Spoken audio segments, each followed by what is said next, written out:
Well, at 6 o'clock, I'd like to call the Madison City Council regular meeting to order, and Mr. Jackson Coley is going to lead us in prayer.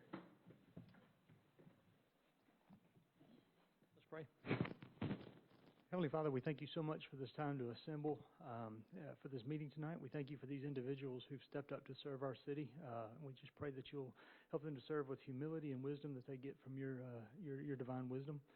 We just pray for this city as we go through this holiday season. We pray for those, God, who are hurting this time of year, and we pray for those who just need a little help. We pray that as citizens of the city, we'll reach out to those who need it. In your name we pray. Amen. Amen. Thank you, Jason. And please join me in the Pledge of Allegiance. I pledge allegiance to the flag of the United States of America and to the republic for which it stands, one nation, under God, indivisible, with liberty and justice for all. Can I get the roll call, please? Mayor Finley? Here. Councilmember Robleski? Here. Councilmember Spears? Here. Councilmember Powell? Here. Council President Shaw? Here. Councilmember Bartlett? Here. Councilmember Denzine? Here. Councilmember Seifert? Here. We have a quorum, so we'll move forward. Are there any changes to the printed agenda? I have one addition to the consent agenda, and it will be item 9P. And this is Resolution 2021-385R to accept a settlement in the amount of $62,456 from the state of Alabama settlement with Endo Pharmaceuticals in the opioid litigation. All right. Is that the only change that we have tonight? So we'll move forward with that. As for approval of minutes from the November 22nd meeting. Move to approve. Second. Motion is second. Is there any discussion? If not, can I get the vote, please? Councilmember Powell? Aye. Councilmember Spears? Aye. Councilmember Robleski? Aye. Council President Shaw? Aye. Councilmember Bartlett? Aye. Councilmember Denzine? Aye. Councilmember Seifert? Abstain. Motion passes. Next is for the November 22nd work session. Move to approve. Second. Motion and a second. Is there any discussion? Can I get the vote, please? Councilmember Powell? Aye. Councilmember Spears? Aye. Council President Shaw? Aye. Councilmember Robleski? Aye. Councilmember Bartlett? Aye. Councilmember Denzine? Aye. Councilmember Seifert? Abstain. Motion passes. Moving to presentation and awards, and we'll start with the presentation of service award pen.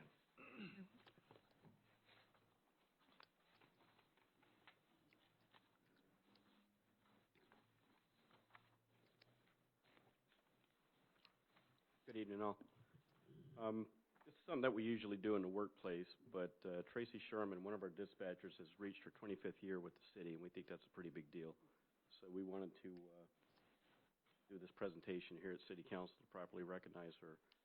She's put in 25 years at a very, very tough job as a dispatcher, a very stressful job. And all of our citizens have to be thankful that people like Tracy are there, that calm voice at the other end of the phone when they call 911 and they need somebody in an emergency. We want to thank her for 25 years of service.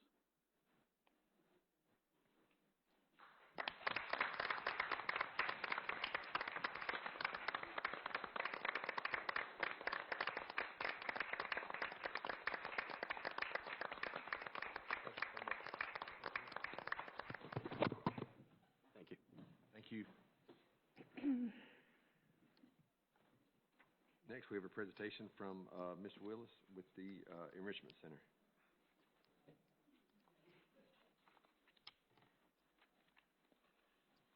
I'm Sharon Willis, the Executive Director of the Enrichment Center, and I know you all have seen our Exhibit A.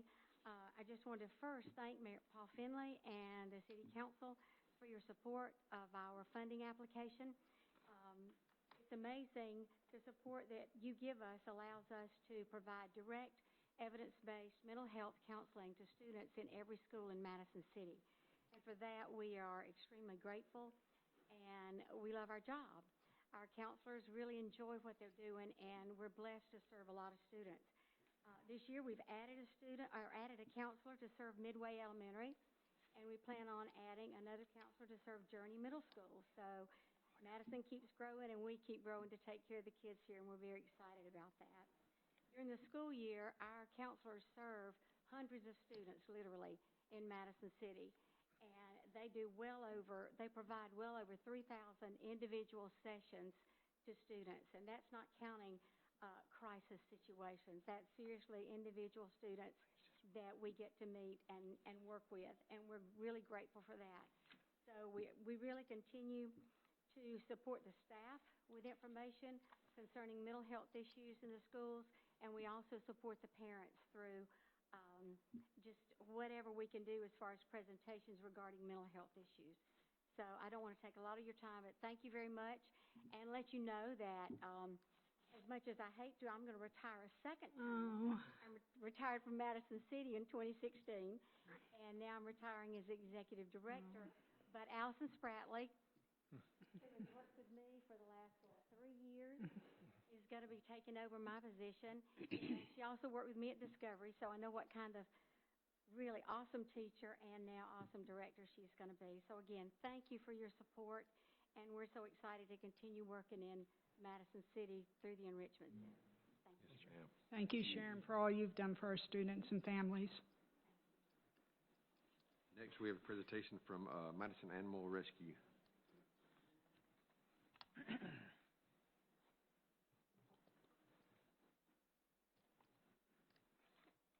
Good evening. Mickey Bennett, Director of MARF. See a lot of familiar faces. Hello. We're here to thank you for your support of Madison Animal Rescue. We truly value your support and the wonderful relationship that we have with Madison Animal Control. Your support to our organization helps us to continue to take care of the animals of Madison. We've had over 200 adoptions this year so far, and we have also started helping the people of Madison when they can't afford to keep their animals. We have paid for surgeries. We have helped out with food and heartworm medication until people get back on their feet.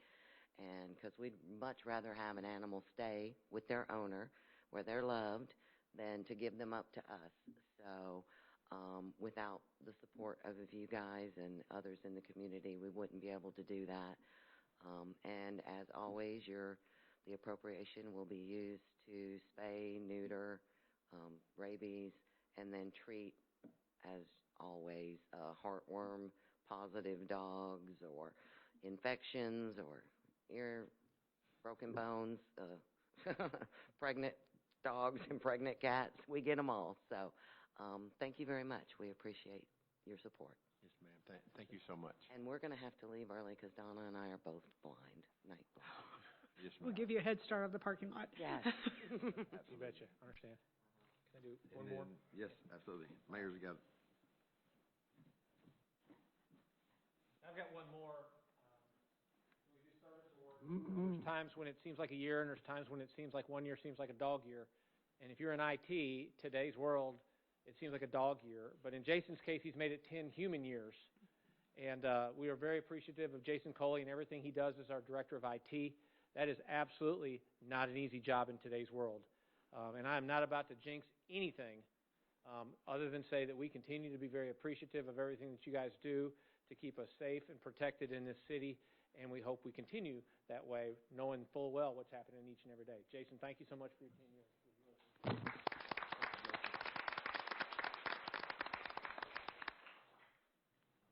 All right, that ends the presentation and awards for tonight, and we'll move into public comments. We've got a couple people that have signed up. We'll ask if you're wanting to speak on the Halsey project. Wait till the public hearing, which will be just in a few minutes. Well, I know we had one signed up. Miss Laura.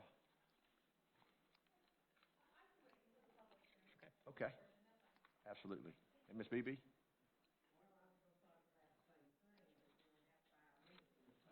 Mm-hmm. Are we going to do what? No. She has 5 minutes. She wants 8 minutes. No, ma'am. I mean, you can. We're just asking to wait till it's relevant. But Right. if you want to come talk on, But, all right, but- absolutely. Come on. yeah. And you get 5 minutes in the public hearing and 3 minutes. Okay. Okay, I was gonna talk about the traffic, which is, that's what I talk about, and I'm gonna continue to talk about it until something's done about it. But could you please tell me when anybody is ever working on Sullivan and Hughes Road? I don't go by that every day. I drive by that enough, and I never see anybody working. So I mean, When do they I could work get, on this road? yeah, These roads?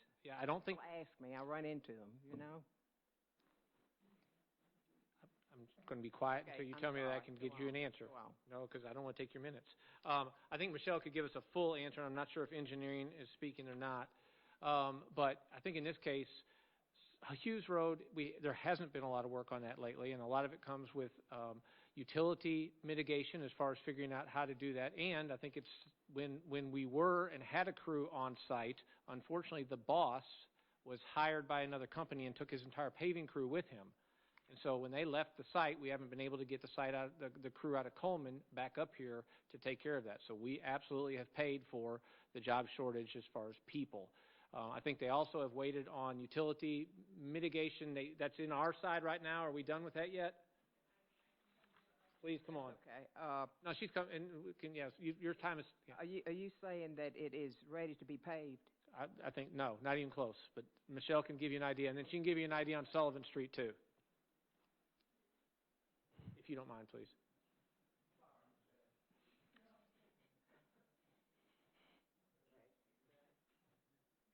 Thank you, Michelle. No worries. So Hughes, we're revising the east side drainage. So we ran into an issue with the existing utilities, and in order to try and eliminate as many conflicts as possible, we've revised the plans. We sent them back for comment. They came back in early last week. I need to get them reviewed, and then once they are ready to go, there's still 2 or 3 water line conflicts that need to be vetted. And then once that happens, Carcel and G will then remob to the site once the utility conflicts have been dealt with. But there's no point for them to remob out there because there's nothing for them to do until that work is taken care of. Okay. So currently they are on a time stop right now until we can work through those issues. Sullivan is on a time stop right now. They basically are trying to get from the creek up to Kaiser resurfaced with the wearing surface, the final surface, and then finish up that section. We're holding at the creek on the west side. They have to finish out the head wall on that side, but there's a giant electric pole that we're trying to make sure we can reconfigure and work around and fill around it without any potential problems, and then they will finish that out and then work to resurface and stripe that piece to finish it out. But until I get that resolved, they are also holding. So on your utility, so I've had this question. So on your utility conflicts on Hughes, yes, the question would be, why weren't those figured out on the front end? So how, did we not know that they were going to be there? Or is this part of the entire procedure? Or some of them we probably could have vetted a little bit better. Other ones we didn't know exact depths because we didn't do potholding on the front end. Potholding is generally so you can pay for it on the front end, and we may look at doing that in the future to try and eliminate some of these conflicts. But currently that was not done on this project. Okay, thank you. Okay. Thank you for the update. Thank you. Does anyone else like to address Mayor and Council? If not, we'll move into the consent agenda and Finance Committee report. Okay, I've got that. Most of the consent agenda items are finance related. I will note that the Finance Committee is moving to monthly meetings, and our next meeting will be on Wednesday, the 15th at 9 a.m. And then we'll be sending out a schedule beginning in January for our monthly meetings. And one of the things we'll be going over are consent agenda items at those meetings. But in addition to the amendment that we just did, adding item P for the opioid settlement and the other items listed on the consent agenda, I'd like to move to approve. Second. Motion is second. Is there any discussion? No, can I get the vote, please? Councilmember Bartlett? Aye. Councilmember Powell? Aye. Council President Shaw? Aye. Councilmember Roblesky? Aye. Councilmember Spears? Aye. Councilmember Denzine? Aye. Councilmember Seifert? Aye. Motion passes. Now we'll move into presentation of reports, and we'll start with the mayor. All right, and I'll start by asking for council approval on resolution number 2021-333-R, approving the annual appropriation agreement with the Enrichment Center for their FY22 amount of $10,000 to be paid from the general operating account. Move to approve. Second. Motion is second. Is there any discussion? Can I get the vote, please? Councilmember Spears, Aye. Councilmember Denzine, Aye. Council President Shaw, Councilmember Robleski, Aye. Councilmember Powell, Aye. Councilmember Bartlett, Aye. Councilmember Seifert. Aye. Motion passes. All right, I'll follow that up by asking for council approval with resolution number 2021-338-R, approving the annual appropriation agreement with MARF for the FY22 amount of $15,000 to be paid from the general operating account. Move to approve. Second. Motion and second. Is there any discussion? I hate that they left because I did actually want to thank them publicly about their service for Madison. I follow MARF on Facebook and encourage everyone to. They've had frustrations with getting a number of fosters. In 2020, they took in 115 dogs and cats from the city of Madison. So far this year, they've taken in 61. And I know that the $15,000 appropriation sounds like a lot of money, but when they do have to do all of the work that they do on the animals that come in, most of them need to be spayed or neutered, they need shots, they often receive surgery, and in addition to the medical issues, they often don't have enough foster homes. So a lot of the animals that MARF brings in go into boarding, some for several years. So if anyone is interested in fostering, please consider reaching out to your local rescue. And also wanted to say that the MARF appropriation is very different than our other appropriations like we have for National Child Advocacy Center or the Emergency Management Agency. This appropriation is open to any rescue that would like to apply for it. So my hope is that one day that the rescues will work together. The appropriation request is due in the summer, so if there are any rescues that would like to apply for it, they're welcome to. And I just wanted to say thank you again to MARF for all the work that they've done. And I know that they join me in asking you to please spay and neuter your pet and also put in a microchip so that the lost animals that are turned into Madison can be returned to their owners. Thank you. Can I get the vote, please? Councilmember Seifert, Aye. Councilmember Powell, Aye. Council President Shaw, Aye. Councilmember Robleski, Aye. Councilmember Spears, Aye. Councilmember Bartlett, Aye. Councilmember Denzine. The motion passes. All right, and two other quick things. One is we talked at the last meeting about our governance transition team. They've continued to meet. They are in process now, I think, of maybe one last meeting and some final reports. What we recognize is we had talked about them coming at the next meeting, but it being over the Christmas holidays, it may be the lowest attended meeting we have. It's not the most optimal time. We're going to push that for them to present to Mayor and Council on January 10th to give their update to us and obviously to the community. So just going to push that back and let folks know. And then lastly, the city has had a lot of events over the course of the last 2 weeks for when it comes to Christmas. So many of them that have been so successful. And I want to thank our Madison team that continues to do that. Many times they're led by recreation. I know they then need support from public works, from police, from fire. And we've done an incredible job of working together. And especially during the parade where, again, from a safety standpoint, when we're talking to them as far as what do we do to make sure that we have an incredibly wonderful time, but we stay safe, we listened to what they asked us to do to make it the best parade, and it was a great parade. We'll continue to look to maximize our routes for everything that we can do, but as they've done that, thank you guys for everything that you've done. It's been a neat Christmas season so far. That's all I have. District number 1. Yes, sir. The first item I have for you, I need to request that we suspend the rules. So I make a motion that we would suspend the rules so that we can consider ordinance number 2021-370 to amend Section 2 of the Equal Employment Opportunity of the City of Madison Personnel Policies and Procedures. Got a motion? Motion and a second. Is there any discussion? Megan, is all right with this? All right. Can I get the vote, please? Councilmember Robleski, Aye. Councilmember Spears, Aye. Council President Shaw, Aye. Councilmember Powell, Aye. Councilmember Bartlett, Aye. Councilmember Denzine, Aye. Councilmember Seifert. Aye. Motion passes. Very good. Now I'd like to present for consideration and vote ordinance number 2021-370 to amend Section 2 of our Madison City Personnel Policy. Director Towery is here if we have any questions, but the HR committee met last week. We unanimously support this decision as it expands the language for more clarity to our personnel action. Is that a motion? That's a motion. It's a very long-winded motion. Motion and a second. Is there any other discussion? I would just like to thank Terry. She spent time with me today talking about this. I have great understanding, and I appreciated her time, so thank you. Can I get the vote, please? Councilmember Robleski? Aye. Councilmember Spears? Aye. Council President Shaw? Aye. Councilmember Powell? Aye. Councilmember Bartlett? Aye. Councilmember Denzine? Aye. Councilmember Seifert? Aye. Motion passes. Thank you all very much. I wanted to echo Mayor Finley's comments and thank everyone that was involved in the parade, and also wanted to give a shout out to the library who gave out hot chocolate to hundreds of people. They ran out, so that's always a good sign. We had a huge turnout. Councilmember Spears and the mayor and I attended the Alabama Legislative Luncheon today, and that was very informative as the session opens in January.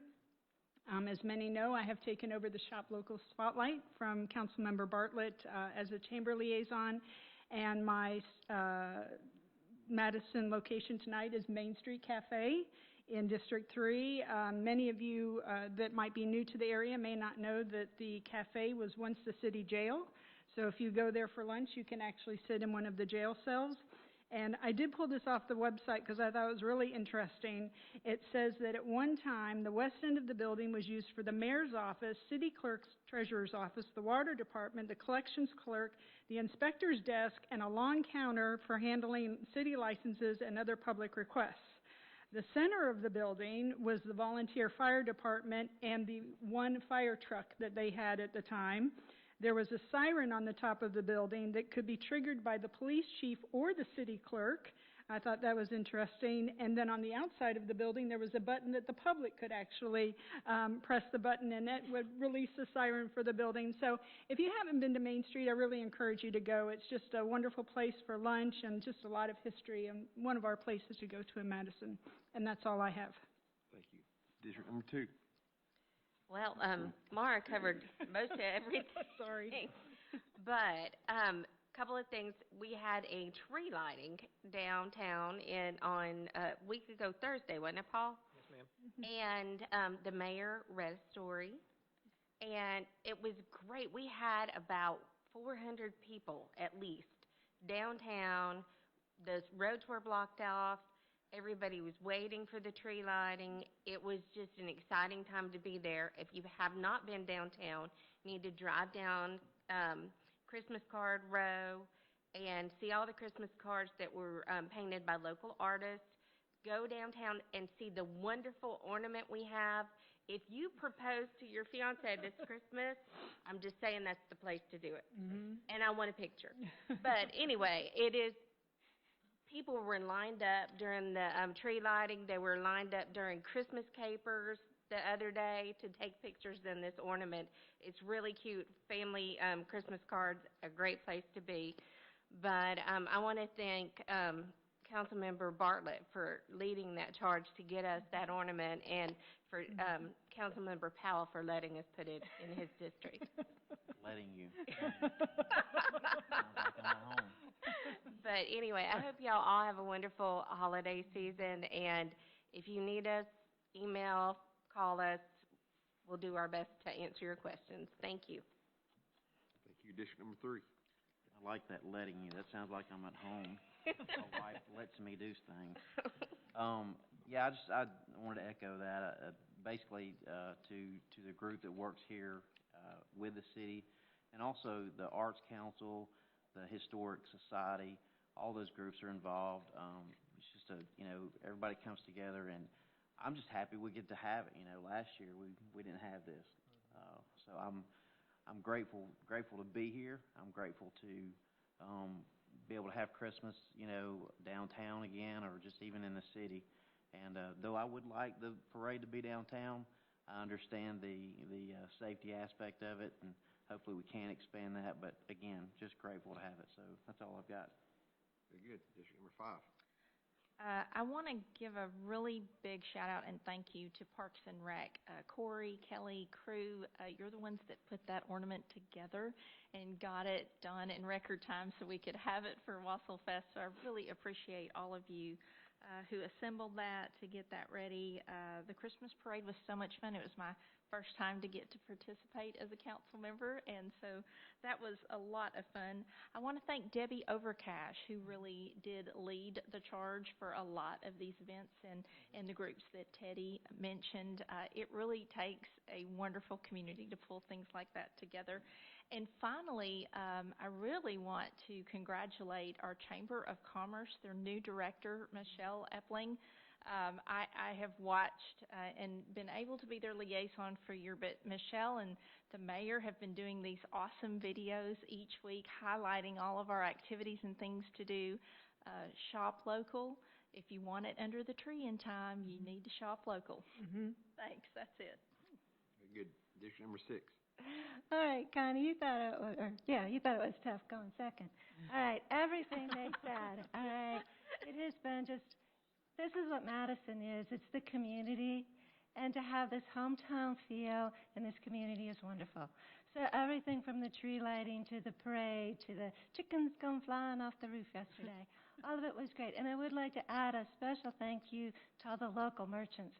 Over $3,300 was donated yesterday for the prizes.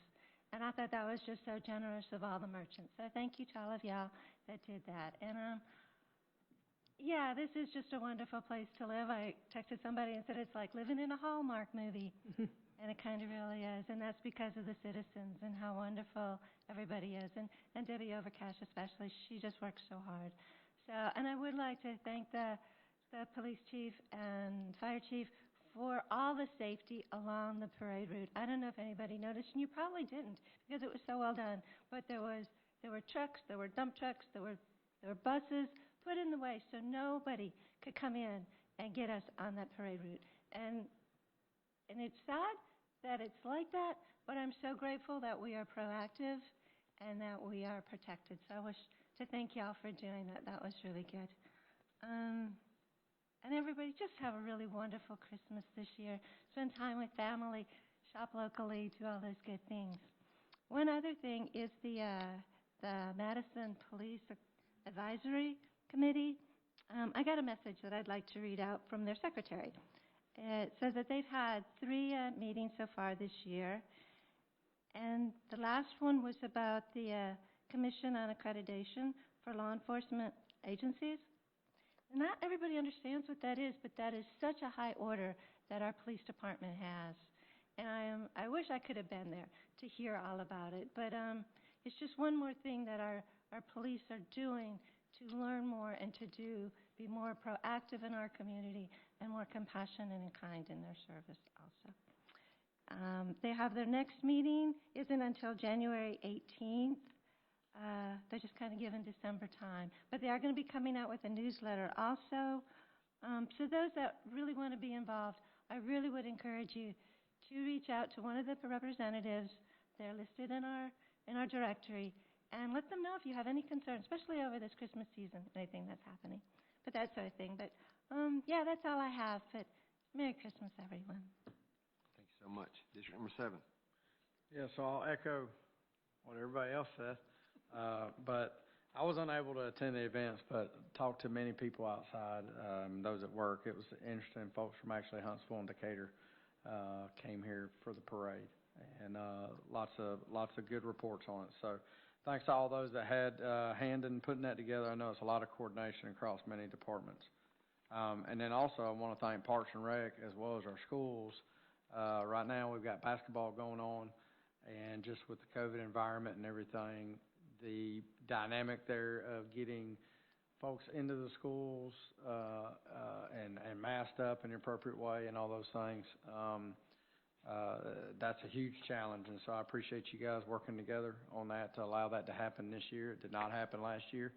And so far, we'll cross our fingers and knock on wood that everything stays good. But I really appreciate y'all allowing that for our kids to take part in those activities. So that's it.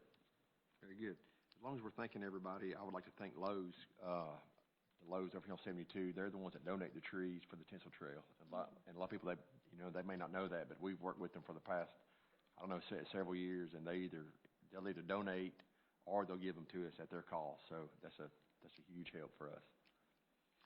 So So now we'll move into, board committee appointments, and we have one reappointment tonight. It's for zoning, Board of Appeals, Adjustments and Appeals, and I'd like to nominate David Kessler. It's actually a reappointment. Is there anyone else like to appoint someone? If not, we'll reappoint, David Kessler for position 1 through acclamation. Now we'll move into public hearings. Mary Beth.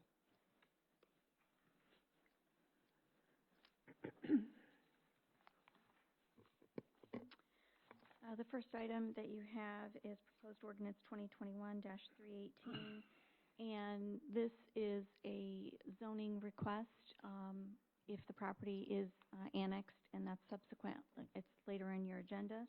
This is a approximate 1-acre property on the south side of Cannon Drive. There is an existing house there. The property would be zoned R1A, which is a low-density residential zoning upon annexation. The Planning Commission and staff are recommending approval. There weren't any concerns when this came before the Planning Commission, so we're asking for your approval of this zoning. Move to approve. Open the public hearing. Motion to close it. Open it up. Do we have to vote on that? No. You No. just Just open open the public Anybody, and then you close it. would like to address council? If not, we'll close the public hearing.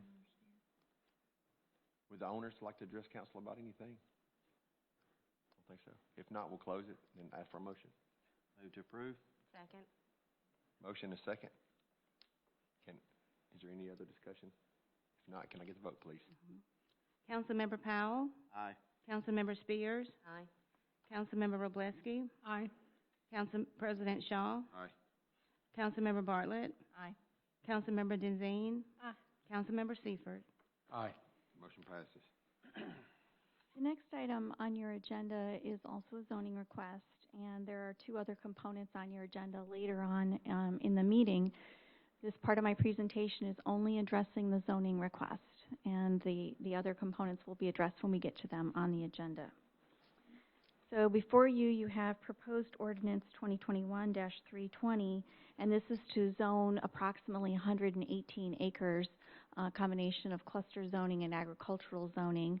If we can go, I've got the little control, isn't that handy?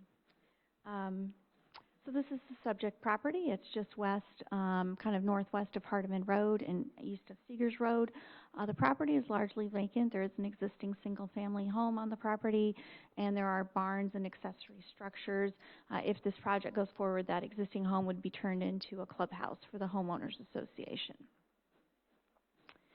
This represents the proposed and existing zoning around the area. Approximately 17 acres of the site would be zoned agricultural. You can see that dash green area. And the remainder, 101 acres, would be zoned RC2, which is the city's cluster zoning. As you can see from the graphic, the surrounding property is a variety of residential zoning categories as well as agricultural zoning. There's a lot of R3A zoning. There's also R2 zoning that predominates in the area. One of the requirements for cluster zoning is that a development plan be submitted. And this is an unusual or a different requirement that we have for other zoning requests. So normally, for a regular zoning, like a commercial zoning or even an R1A zoning, there's no development plan that's presented. But for our cluster zoning, we require that. Part of the reason that we require that is we want to see what's going to be set aside for open space, as an example. Because cluster zoning requires at least 20% of a site be set aside for open space. So for this particular development plan, they're proposing 201 single-family homes, 24 acres of open space, which works out to be about 24% of the site. That open space would include walking paths and a multi-use path along the creek. There is a school site, which would be where the agricultural zoning is proposed. You can see that highlighted in blue on this graphic. And then there's an east-west connector, which is basically the extension of Hardeman Road, which is our Halsey Road, I should say, over to Maciel. So this represents their development plan. They have 4 different product types. So one of the things, this is, again, we're talking about zoning right now. One of the things that we look at when we're evaluating our zoning request is what is around the property. We're looking at adjacent development compatibility. So on this graphic, we're showing you what the densities of the properties around this property are developed at. So you've got a lot of the property is developed, or the projects are developed at about 2 units per acre. There are some that are lower than that. Stillwater Cove is about 1 unit per acre. You've got Taylor's Crossing, which is about 0.7. But then you've got properties that are over 2 units to the acre. But the average is right around 2 units to acre, which is what this project is proposing. It's coming in at 1.99 units per acre. We'll round that up to 2. And so in general, we would say that the density that's proposed here is compatible with the surrounding area when you look at all of these subdivisions and how they're developed. Some of the densities are lower in some of the subdivisions because they have a lot more open space, or, might have been set aside as wetlands or for stormwater purposes. The other piece of information that is on this slide is the lot sizes for this proposed project. There's a table there that's inserted. So as I mentioned, there are 4 different product types. The largest estate lots, there's only 6 of those, but their average lot size is about 27,000 square feet. Then the next group, you can see the 3 different categories that follow. So 2 of the product types, when we look at their average densities, are basically the equivalent of a low-density project, our R1A zoning. Then we have about 57 lots that are R2 zoning equivalent, which again is around the surrounding area. And then they have 95 lots, which are their cottage homes, that are the equivalent of an R3A zoning. So one of the things that we liked about this project from a planning perspective is the fact that they do have a variety of housing types. So it addresses different needs within the market. So from a public policy perspective, we think that's a very good thing. But overall, you can see that the zoning density of this project and the lot sizes, the average lot sizes and the min are very comparable with what's around in the surrounding property. So the second consideration when we're evaluating zoning is what do our master plans call for this area. So the city has a master plan that was adopted in 2016 for the West Side. It's called the West Side Master Plan. And actually taking a step prior to that was the growth plan that was done in 2012, because the city's comprehensive plan, which was done back in the late 90s and early 2000s, didn't really address the West Side. So the growth plan in 2012 created what we call a key development area in growth plan terminology, and said, hey, in this West Side area, we really need to study this some more. So go do a more detailed study. That's what happened with the West Side Master Plan. That was a response to an action item in the growth plan. So the West Side Master Plan looked at the entire West Side, which actually includes some land east of County Line Road. And the graphic on my left shows what is called for in this area. So you have mixed residential here, mixed residential conservation, and parks and natural area. So this is mixed residential here, mixed residential conservation, and parks and natural area. So the West Side Master Plan also was looking to achieve a variety of housing types, and actually at the time was trying to recommend from doing standard single-family subdivisions just to try and diversify the housing portfolio in Madison. So when we look at what the applicant is proposing compared with what the 2016 West Side Master Plan is, we can see that in the middle graphic. And you'll see that the mixed residential area is almost identical in terms of what the applicant's proposing and in terms of what the West Side Master Plan called for. The introduction of the school element resulted in the applicant proposing a change in the land use. And the school district was, when this project came about, the school district was given a choice of where to locate the school within this area, really looking at the current location and also looking at it on the south side of that street, if you will, in what's called the mixed residential area.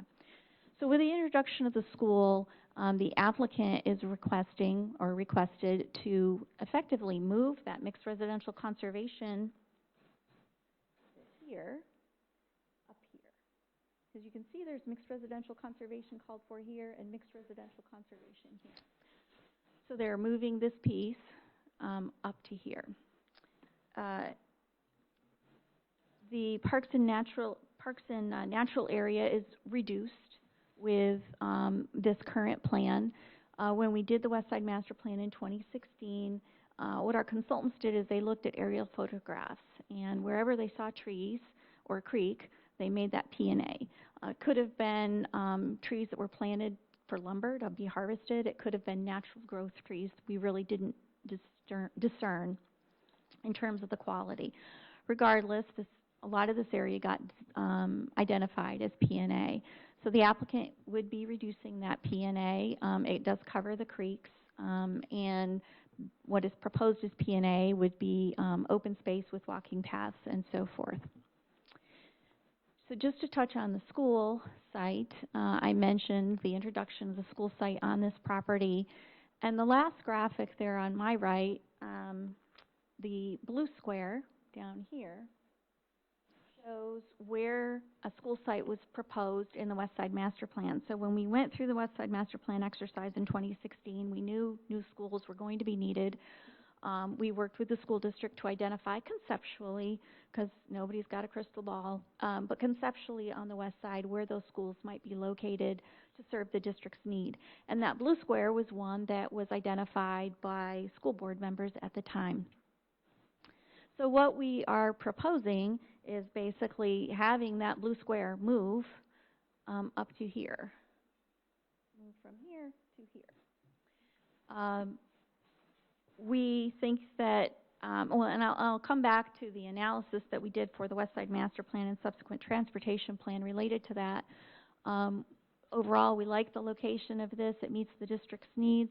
In our consultation with the district, it would put the school site on a collector road that we know could be built. So we think it makes sense. When we did the West Side Master Plan, obviously we identified that there would be a school there. In 2018, the city updated its transportation master plan, and as part of that transportation plan, the city's broken into, I think it's about like 40 some odd traffic analysis zones. And within each traffic analysis zone, what we had to do was assume a certain amount of land use. So in the west side, for this area, we assumed an elementary school as part of our analysis.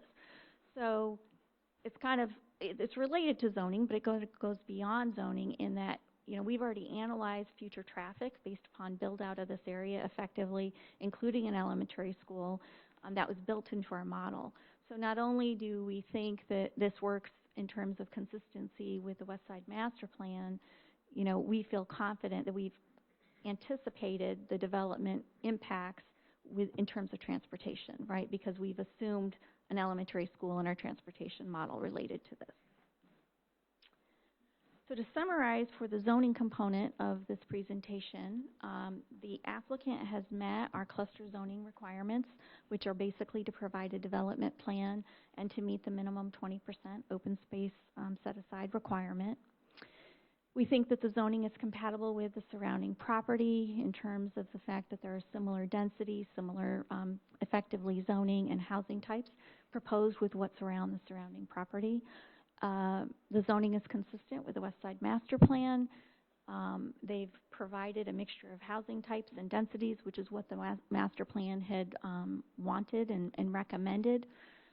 The location of the residential development is largely consistent. Again, there is that shift in the MRC as a result of the school site, and we've shifted the school site further north.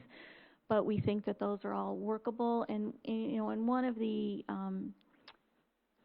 understandings when the West Side Master Plan was adopted is that it was a 5,000-foot level. And as you get specific development proposals, sometimes you're going to make adjustments. But we think that these adjustments are minor enough and consistent enough with the West Side Master Plan. So in conclusion, with respect to the zoning aspect of this, staff and the Planning Commission are supporting this zoning request. Later in your agenda, you've got a development agreement and you've got an annexation. So if you take an action on the zoning right now to, let's say, approve it, that only becomes effective if you subsequently approve the annexation. So in other words, you can take a motion now to approve the zoning. if for some reason you don't approve the annexation, then your action on the zoning is moot. It doesn't mean anything. Does that make sense to everybody?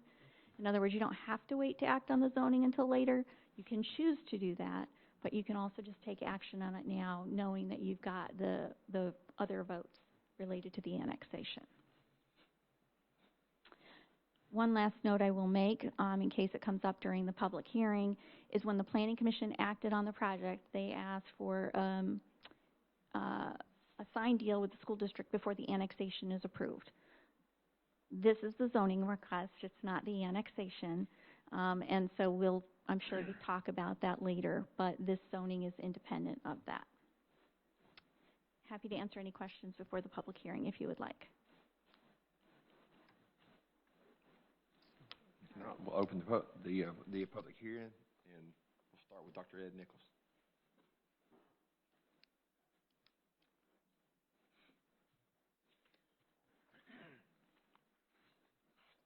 Dear members of the council, thank you for allowing us to come tonight. First of all, I would like to thank the mayor and thank the members of the council as well as the staff of the city. I was here almost a year ago. I was looking at notes earlier. I think it was December the 28th. I can't imagine that we met then, but I think that was right. To talk about growth and where we were, and at that time you were looking at a possible expansion of that. We talked about the fact of partnering together to do that, and I would like to commend the mayor and members of the council who have worked with us, as well as especially Mary Beth in the last year, as they have communicated to us the planning meetings and all opportunities. We are not in opposition to this. As I told you a year ago, we would begin the process of looking for property to start an 8th elementary school. We will need that. Going back to what I said last year, we know that we have approved to this date around 3,180 houses. And so we know as those build out on an average of somewhere between 300 and 340 each year, that we will grow that out over the next 5 to 9 years. At that point in time, we will need that expansion. Now, one of the opportunities or one of the options that's available for us would be to expand upon an existing school. But as the council may be aware, we had a recent rezoning, and it's very challenging when all of your elementary schools are east of County Line Road to figure out how to make all the growth on the west side of County Line. As you talk about this property, on the back side of Seegers Road, you have Stillwater Cove, Moores Creek Phase 1, 2, Creekside Park, that are all zoned and go to Mill Creek. So all that traffic is flowing north and around every day to get to Mill Creek. And then at Hardeman, you have those subdivisions that are many going to Midtown, and they're flowing again west to east. So this property, as we looked on the west side, was very appealing to us. It sits at 17 acres, which equals the property we have for Midtown and the usable property that we currently have for Mill Creek. And so it's plenty size for us to put 900 to 1,000 students in there, and that thoroughfare that comes through Halsey all the way across the Seegers Road is very beneficial to us as a traffic flow. Now in the future we can look at when that school is built, the rezone, and more of our homes that are on the western side of County Line can go to that school, thereby lessening that traffic that's flowing up County Line and across Mill Road every day from west to east. So we have worked on this. We appreciate it. We do have a contract on the property with the seller. We've got land use and those types of things to take care of, but we feel like this is a good project. It will be beneficial to the school that's going to sit there, and it'll certainly be beneficial to us over the next 5 to 7 years for expansion and flow of traffic through all the schools. So be glad to answer any questions from our side, but we have no opposition to this. Dr. Nichols. Yes, ma'am. Just to refresh your memory, a while back I was on the school board, and not that you could forget, but at that point in time, when we were looking at the growth, we had estimated we would need the current Midtown Elementary School plus one additional elementary school for the build-out of our city. Is that still the estimate, or where are we with that? Currently, we have a capacity of about 5,735 students in our elementary schools. At the build-out of this current growth that we have, we'll look at about 6,200. And so adding that 900 footprint will help us in the elementary schools. We average about .49 children per house. So if 200 homes in this area would be roughly 100 students, and about .43 of those will be elementary students, .23 will be middle school students, and .34 will be high school. So yes, this will give us that growth, and again, allow us also some breathing room inside our current 7 elementary schools that are not at 100% capacity, but are in the mid-90s, even with the reshuffling with Midtown. So yes, it will absolutely help us to have that buffer and move around, and also get more of our Western students from that travel across that we currently have a mass moving every morning. If you're living out there at Stillwater Cove and you're going to Mill Creek, there's really not a good way to get there. And so, and if you're running the buses to do that, that's exciting too. So Yes, this I heard about that. thoroughfare helps us out as well. As you know, this is in my district, and when I was walking the neighborhoods, I had several discussions about the fact that those elementary students were going all the way across town. Well, and let me say this. We still have balances that we like to do across the district. One of the things that's been important for us as a district since the inception of the school district is, as Dr. Fowler would like to say, we do not have and have not schools. We balance those. That keeps every school a great school. And we also want to balance our middle and high schools as we have this growth. So we keep 2 great high schools. We are going to look at expansion at our high schools. People talk about 2 high schools or 3, but I believe that we can expand on each of them to take care of what this growth will be in the future. To build a new high school today is 100 acres at a minimum and $100 million, and that's just not sitting out there. Also, if you look at building a 3rd high school, you still have to do $30 or $40 million of renovation to Bob Jones. It's the oldest of those schools, and to keep it up to par, we need to do some work there as well, and that's in our plan to look at. So we're looking at balancing those 2 high schools with additions, more of a renovation at Bob Jones. They need some renovation there. Our middle schools are going to be in great shape starting in the fall when we have room to breathe in them. We're going to have about 300 starting out from each of Discovery and Liberty going to Journey.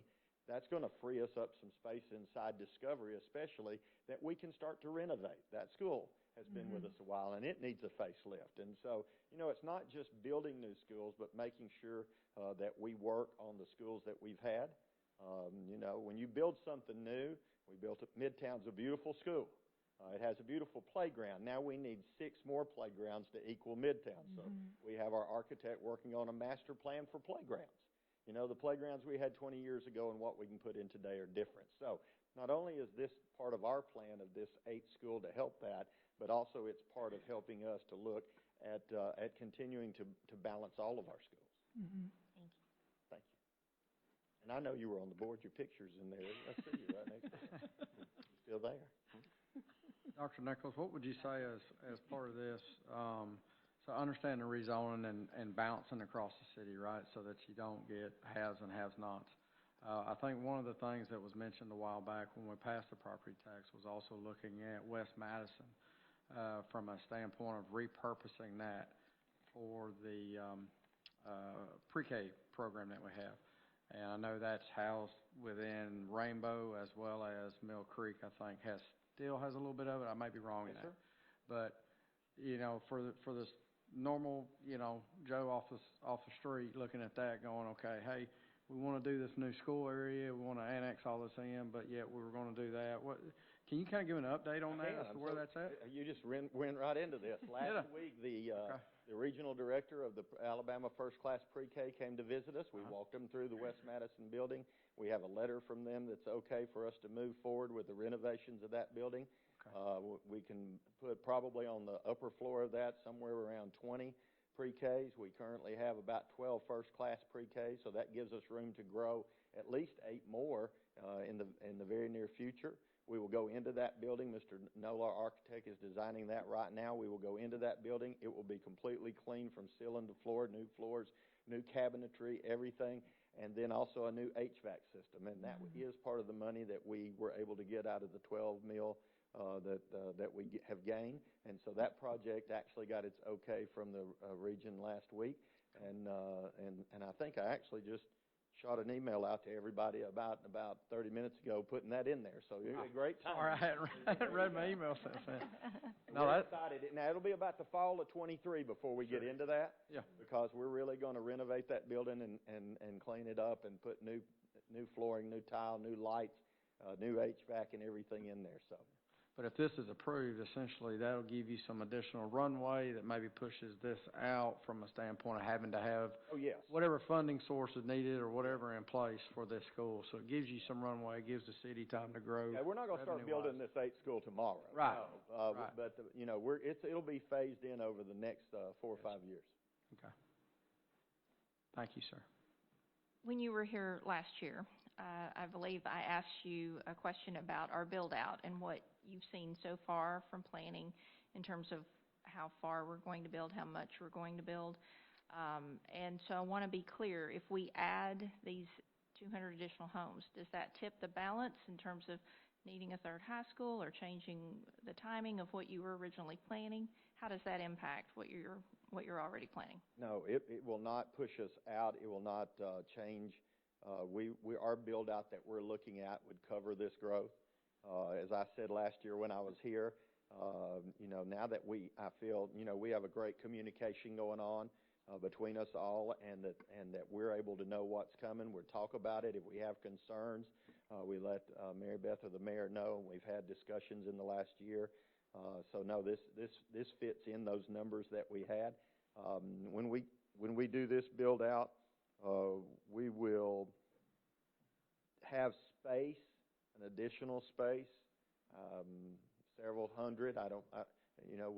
We can't just open the floodgates and just take anything in the future. We'll have to be judicious about what we want to do. We also want to look, Mary Beth and I are looking at the build-out this year to see, COVID was a different year, so there was a change in how many homes we built, so we want to see how that average looks at the conclusion of this calendar year to see, what's on track and what that looks like. But it will not tip us over. Okay, and then one of the concerns that I have received in emails and messages is that even though there's a strategic advantage in terms of this annexation because it gets you some needed property for a school in the right location, does that mean we're going to need to increase taxes? How are you going to pay for this new elementary school? Well, as I said last year when I was here, we currently have a half-cent tax that we have. I think it runs out somewhere down the road in 4 or 5 years, and we would probably ask the council to consider extending that out. We still have been blessed in our mill that we got, the 12 mills, and so we've been using that to do the middle school.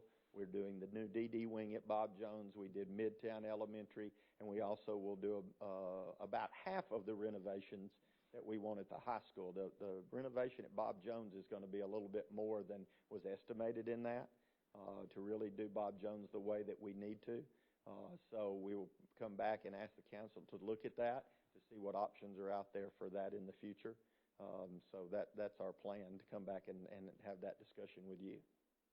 Dr. Nichols, you mentioned the DD room. Would you explain to everybody, or wing, would you explain to everybody what that is? Currently, our system is set up where we only have one high school developmental wing for our special ed students. And so they follow a pattern. And so on the eastern side of town, when they leave Discovery, they would have to go to JC because that's the only place we housed it. So we're coming back and adding a wing at Bob Jones. If you've been by there, you'll see where it's at. And that will be its own special education DD wing to match the one that we have at James Clemens. And now Journey will also have a wing. So all 3 of our middle schools will have that capability. And then when we build an 8th elementary school, that 8th elementary school will have it. So then we have a better flow pattern for our students in special education that more matches students that are not in special education. So we hope to have that ready in the fall. I keep driving by there getting a little worried that I don't see them pouring the concrete yet. But, it's like you were talking about roads earlier. Sometimes there's things under property you don't know. When you build a high school, it was built many years ago. And while we were not a city system, sometimes the pictures that tell you where things are underground are not quite where they are. And sometimes you hit a few things that you thought weren't there, and that can slow you down for a few days. So we've had a few water lines that weren't supposed to be quite where they said they were. So, but we're back on track, they tell me. So we hope to see that starting to come up out of the ground a lot quicker now. And I have a couple slides at the end talking about funding that talk about several other pots of money that are out there that will continue to get adjusted. So a part of it is a discussion as far as what's needed to accomplish what they need. We also know from a city standpoint there's requirements also on the west side, and so we've got to work together to make sure that it's supported, but I'll have those in a couple minutes, maybe after everybody speaks.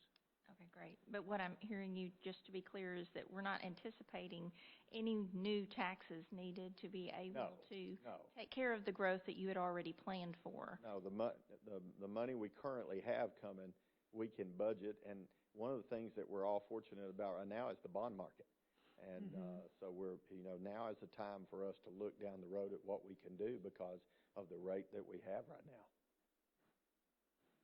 And one other thing, Dr. Nichols, I don't know if this is a question for you or for Mary Beth, but we've also had some people talk to us about infrastructure and roads and how difficult it is to traverse as it is with to James Clemens, and now you're adding this elementary school. What road improvements, what's the benefit of doing this in terms of what you can do for traffic? Well, first of all, now I live out that way, so I drive every day out that way, okay? So I understand the concern someone might have at the entrance of Hardeman and Halsey. I'm confident in the city to look at that and how we can make that entrance better. But you go back and just watch the traffic flow in the morning from those western sides moving across. You've got a lot of traffic coming back through behind James Clemens. That elementary traffic that is now trying to get to Mill Creek and trying to get to Midtown, that if an elementary school is where we propose it to be, and we zone those neighborhoods into that school, you're going to keep that traffic flowing into that school without it pushing on up into Bird Green and other areas. Now, Journey, we're still going to have traffic going to Journey. We know that. But again, part of that traffic flow that's going to Liberty right now will now go to Journey. And so instead of all of that lined up on County Line in the morning, trying to get to Heritage and James Clemens and Liberty, we're able to look at those zones a little bit and shift some of that traffic in a different direction. Okay, thank you. That's my questions. Very good. Thank you so much for coming tonight. Yes, sir. Thank you much. Thank you all. Absolutely. Thank you. So we'll open up the public hearing. I think Ms. Laura wanted to speak. Or at least in first grade. So, my name's Laura Barnard. I actually live in the Ashbury neighborhood, and I just kind of wanted to voice my concerns about traffic over on the west side. So, like Dr. Nichols mentioned, I actually am one of those parents that, about once or twice a week, if we don't make it to the school bus in time, I do head down Hardeman, hang a left. Sometimes I cut through Whitworth Farms, stop at McDonald's, and then, head to Mill Creek. But my real concern is you've got, Greenbrier, you have Whitworth Farms, you have the houses that are off of Powell and those neighborhoods, the ones that are behind James Clemens, Oxford, all of these places, and they're all heading to Hardeman. They're all trying to get to County Line. My husband doesn't take the kids to school as much as I do, but he has to go that way as well just to get over to 565. And by adding another 200 houses, you're just yours he is anyway. You're just adding to the amount of traffic that's using those roads, and those roads are not equipped for another 200 houses. Over the summer, we would walk our dog through the new Wren Homes development that's being built behind Ashbury, and, you look beyond that, and you see the one that's being built behind Oxford, and it's just houses after houses after houses. And, I'm imagining that when that 2012 and 2016 plans were put together, that it did not consider the rapid growth that this community has seen just in the 5 years that we've been here. I mean, it's just exploded, as y'all know. But I really want to, emphasize that infrastructure and roads really should be developed before adding more residential to the west side of town. I just don't think that adding another 200 houses is quite the right direction. In regards to Hardeman itself, when I was growing up, there were 2 students within our class who were killed driving to or from school in the same year on a road very similar to Hardeman. One happened early in the morning on the way to school. The other one happened after school in the evening. Because it was a curvy road, just like Hardeman, there were no lights, just like Hardeman. There's not a lot of signage, just like Hardeman, and there's no curbs. So if you see somebody coming on the other way, and they have their brights on, which are a lot brighter now, and you curve off, you're just going to fall off the edge, or you're going to hit a tree, or you're going to run over somebody's mailbox. I mean, these are just the things that need to be addressed, in my opinion, before we go and add 200 more houses, he's persistent, to that section of town. You want me to talk to him? I mean,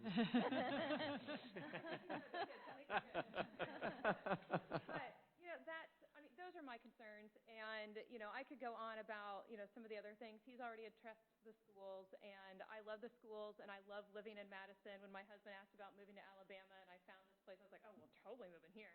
Bring it on. That sounds great. But the schools and the community are part of it, and I feel as though the rapid growth with all the housing is, starting to kind of take away from that. And you see the teacher-to-student ratio, and that just keeps growing. And as a parent, that concerns me, especially with children, who are now in 3rd grade. And it's just something that I think we need to control, and we need to really keep a focus on. And, I'd really love to see the infrastructure come in first before we go building, another neighborhood, and then another neighborhood, and then another one. And, there's not even a gas station on the west side of town, and it takes us 30 minutes to go get a gallon of milk from Ashbury to go to Publix and come back because there's so much traffic. So just something to maybe throw out there before we, bring the bulldozers over there and think about building more houses. Thank you. Thank you so much. Thank you.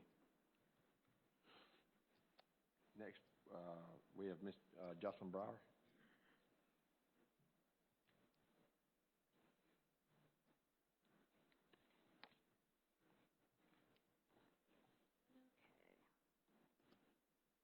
Let's make sure I know how to do this. Good evening, Jocelyn Brower, Taylor's Crossing Subdivision. I'm here to address the Halsey property annex and rezone and with public safety concerns. I have a high school child at James Clemens. I don't have elementary kids anymore, so it's not really, the biggest of concern for me. I am working with a group of citizens to help put infrastructure first in Madison City. I've lived off Hardeman Road for 8 years in 2 different subdivisions, and many of the residents have the same concerns after seeing accident after accident at Hardeman Road and County Line intersections before a light was put in. We have the same concerns now, safety. Let's see. I wanted to go ahead and show this overhead aerial photo. The new subdivision school entrance is right where the type addresses the 90-degree curve there. It's on the southern side of James Clemens High School. Just north of this photo is James Clemens. You can see there is a blind curve here, a 90-degree angle with many high-density subdivisions before and after this curve. This was an old, narrow, country, windy road with elevations and dips, and many other roads in this area are similar. There's actually a couple subdivisions that aren't even showing at this point, but they've already been built. In comparison, this is the side entrance to Bob Jones High School with a much less extreme curve. Pulling out of my driveway from my subdivision, looking left just west of County Line Road behind the Dairy Queen on Hardeman Road, then looking right on the right side here. There's a sign just beyond that that says hidden entrance ahead, and just beyond that, County Line Road. You can see this whole road is curvy and has elevations. Continuing left out of my driveway, there is a large, dense subdivision on the right. Continuing a little further, large dense subdivision on the left side, that's Hardiman Place. Notice one car barely making it out of Hardiman. This is pretty typical. There was an accident involving a school bus in that very same spot. There's a one-way stop on the right leading to James Clemens' back entrance. Here I am pulling out from my old neighborhood, Hardiman Place, a little further down the road. You'll see the stop sign is right past where the red car is. White cars lined up to turn. Just beyond this is the blind corner where Halsey property intersects. Just past the stop sign, I'm approaching the Halsey property. It is straight ahead where the 90-degree curve is located. Note the dip in the road on the right and water accumulation on the side of the road. Typical for this area. We have water issues. You'll see there are homes all along the left side of Hardiman Road. A little further around the blind curve, 2 more subdivisions have been built recently.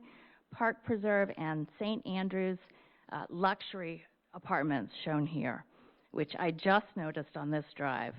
This doesn't include the newly rezoned and approved Barnett's Crossing high-density housing with 181 lots yet to be built. And past this, more high-density housing on both sides of the road and more windy, curvy, narrow roads. The new subdivisions do have a turn-in on the right side, not on the middle. Here's the narrow road on Burgreen Road in back of James Clemens High School. This and Hardiman Road should be 3 lanes with center turn lane per the West Side Master Plan. This is the side of Bob Jones High School. There are sidewalks on both sides, a light for crossing. Bob Jones High School also has a curve in the road, but not nearly as bad as Hardiman Road. About a 45-degree angle, not a 90-degree more extreme curve. There's a much better sight line, as you can see here. Continuing around the curve, sidewalks continue on both sides. There's a new subdivision on the left, but the sight lines are pretty good, not as compact as the Halsey property area. This is next to Bob Jones still. An unfortunate accident occurred here involving a young student. This is why we should do everything possible to avoid this from happening and keep our community safe. Hardiman Road and Burgreen is already a dangerous intersection without the addition of more homes, a school, and a thorough road. Please add the infrastructure first. Do not approve the Halsey property until the area has an intersection analysis and cost analysis completed and the money to pay for improvements. Show the taxpayers the facts, numbers, budget, and benefits for bringing more rooftops and more students into Madison City. Thank you. Thank you. Ms. Beebe?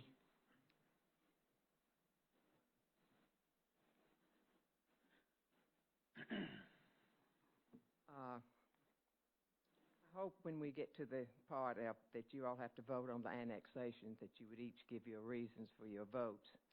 And you know, one of my main things is the traffic problem. Now, I don't have any children in school here. I've never had a child in the Madison City schools. Mine all graduated under the county schools.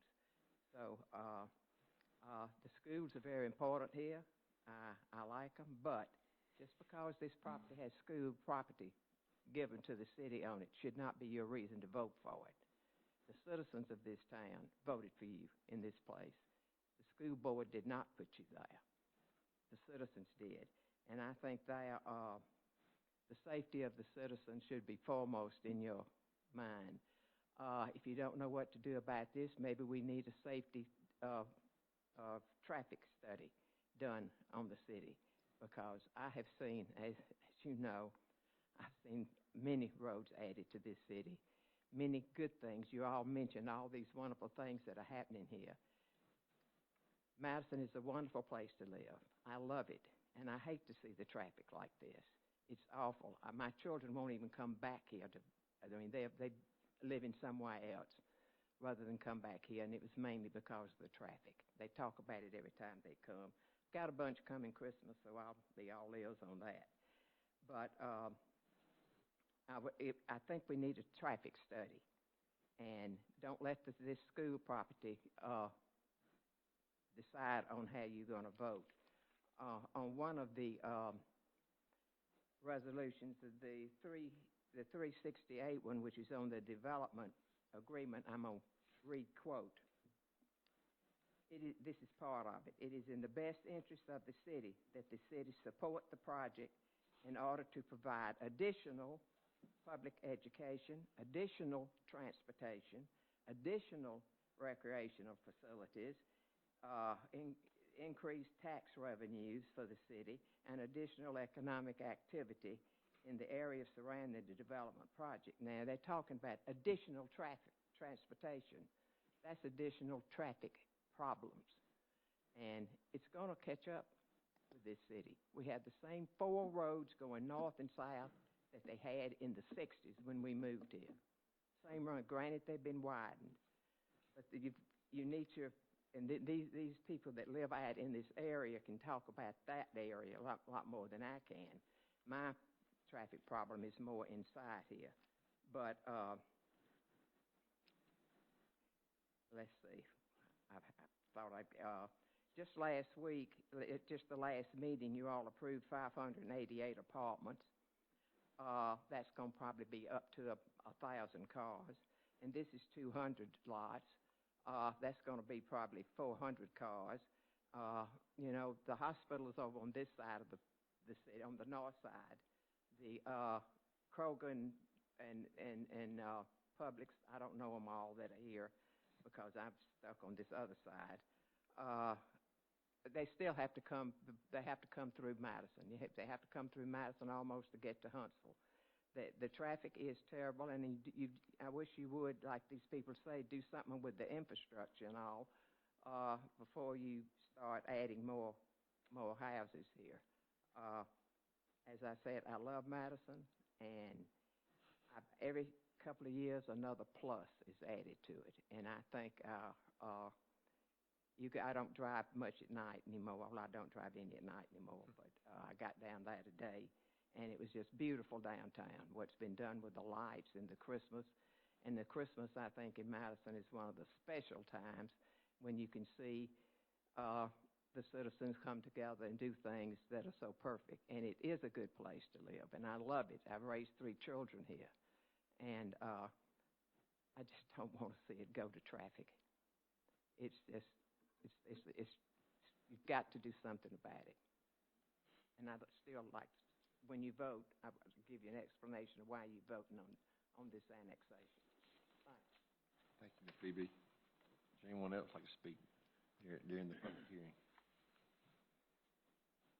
Not, I'll ask the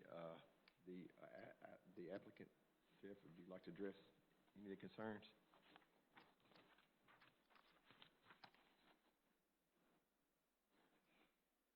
Thank you for the opportunity to talk for a second. Yeah, I've already been in front of y'all at the work session. We've been working back and forth now for 4 months with the planning department and the mayor's office. I think I have a reputation in Madison of doing upscale communities, and this would be another one of those. The homes will be priced between $400,000 and $1 million, maybe more. The intersection at Hardeman and Halsey currently is an inferior intersection, no question about that. It enters the road at a 7-degree angle. That would all be changed as we build this new connector road. We are volunteering the space for the collector width so that you'll have another connector from Hardeman to Seeger, which actually unloads traffic off of Hardeman. So we think that we actually improve the traffic flow in that area. Councilperson Spears may be able to address that a little bit more directly, but we think that our development actually helps traffic flow and helps safety. It'll be a quality development. We appreciate the planning department's direct and honest negotiations with us during this process. we didn't get very much of what we wanted, but we were treated nice. So we appreciate that. But we look forward to being a part of Madison. My first development in Madison was a stave mill in the 80s. And so I have a long track record with y'all, good relations throughout that whole time period. We look forward to serving Madison in the future. Thank you, Jeff. Paul? You want me to go ahead, or you want to go ahead and get this? Okay. Jason? I need this clicker. I think put mine up again. I could have caught it, I promise. Yes. I just want to take just a couple of seconds to address a couple of things. So, you know, and now, just so you'll know, this slide was with Samantha. This slide was Samantha let me on my own.